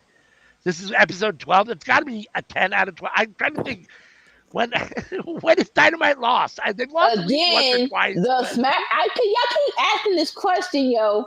It was the Raw after SummerSlam, which was way better. And 2 weeks ago, when Dynamite was on Tuesday and just gave up. So that's true. Okay, you're right. Oh, that was the week. Was that the week NXT won? That's when the NXT won. Yes. Okay, so so Dynamite's 10 out of 12. That's right. If we aired the show, someone has to win. She said, "Who cares?" All right. On that note, since this has been a long episode, let's see if I can get through this. We're on a new platform, so I'm trying to learn all the new little stuff here. But bear with me. On Sunday, tomorrow, you should get an episode of Enter the Square Circle, hopefully at 8 a.m. Pacific, 11 a.m. Eastern. It should be the finals of the Tap or Snap tournament. The winner getting an opportunity to compete for the mid-card or the world title. On Tuesdays, we have the Cookout. Every Tuesday night, 7:30 p.m. Pacific, 10:30 Eastern. We all come together and talk about what's cooking up in the world of professional wrestling. We are right in the middle of doing a watch-along for the Mr. McMahon documentary on Netflix. This week will be episode 5, so we got 2 more, 5 and 6, so we're getting ready to wrap it up here. And then I think we're going to be starting Lucha Underground after that. So make sure and join us for that. You can also go back and listen to the Cookout podcast if you don't have time to sit and watch on on all of these great places: Spotify, YouTube, audio, iHeartRadio, Amazon Music. So make sure and check those out. Then Friday nights, it's Anika and Sammy Joe usually live watching SmackDown and Rampage starting at 5 p.m. Pacific with the start of SmackDown, 8 p.m. Eastern, going through the end of Rampage, where they give you their live reactions and results to what's going on in real time. And then we're here for Winner's Circle, which you're here with us for now, where we always go way too long, but we love talking to you about Raw, NXT, and Dynamite, reviewing them for the week before, and picking our favorite show of the week, which we could not do unanimously this week. And then Saturday nights, we're here live for Saturday Night Is All Right, where we watch Collision live. It's CM and usually somebody else joining her. And you get our real time opinions and review of the show and reactions to what's going on. Join us always for pay-per-views. Tomorrow night there will be NXT Halloween Havoc starting at 4 p.m. Pacific, 7 p.m. Eastern, so an hour earlier than their normal start time at 5 p.m. Totally sure why, but okay. So make sure and join us for that. I'm going to keep it 100 right now. Yeah. We talk more about Dynamite than Raw and NXT combined. That's probably That's true. on y'all, but okay. Well, I mean, to me, that's an indication.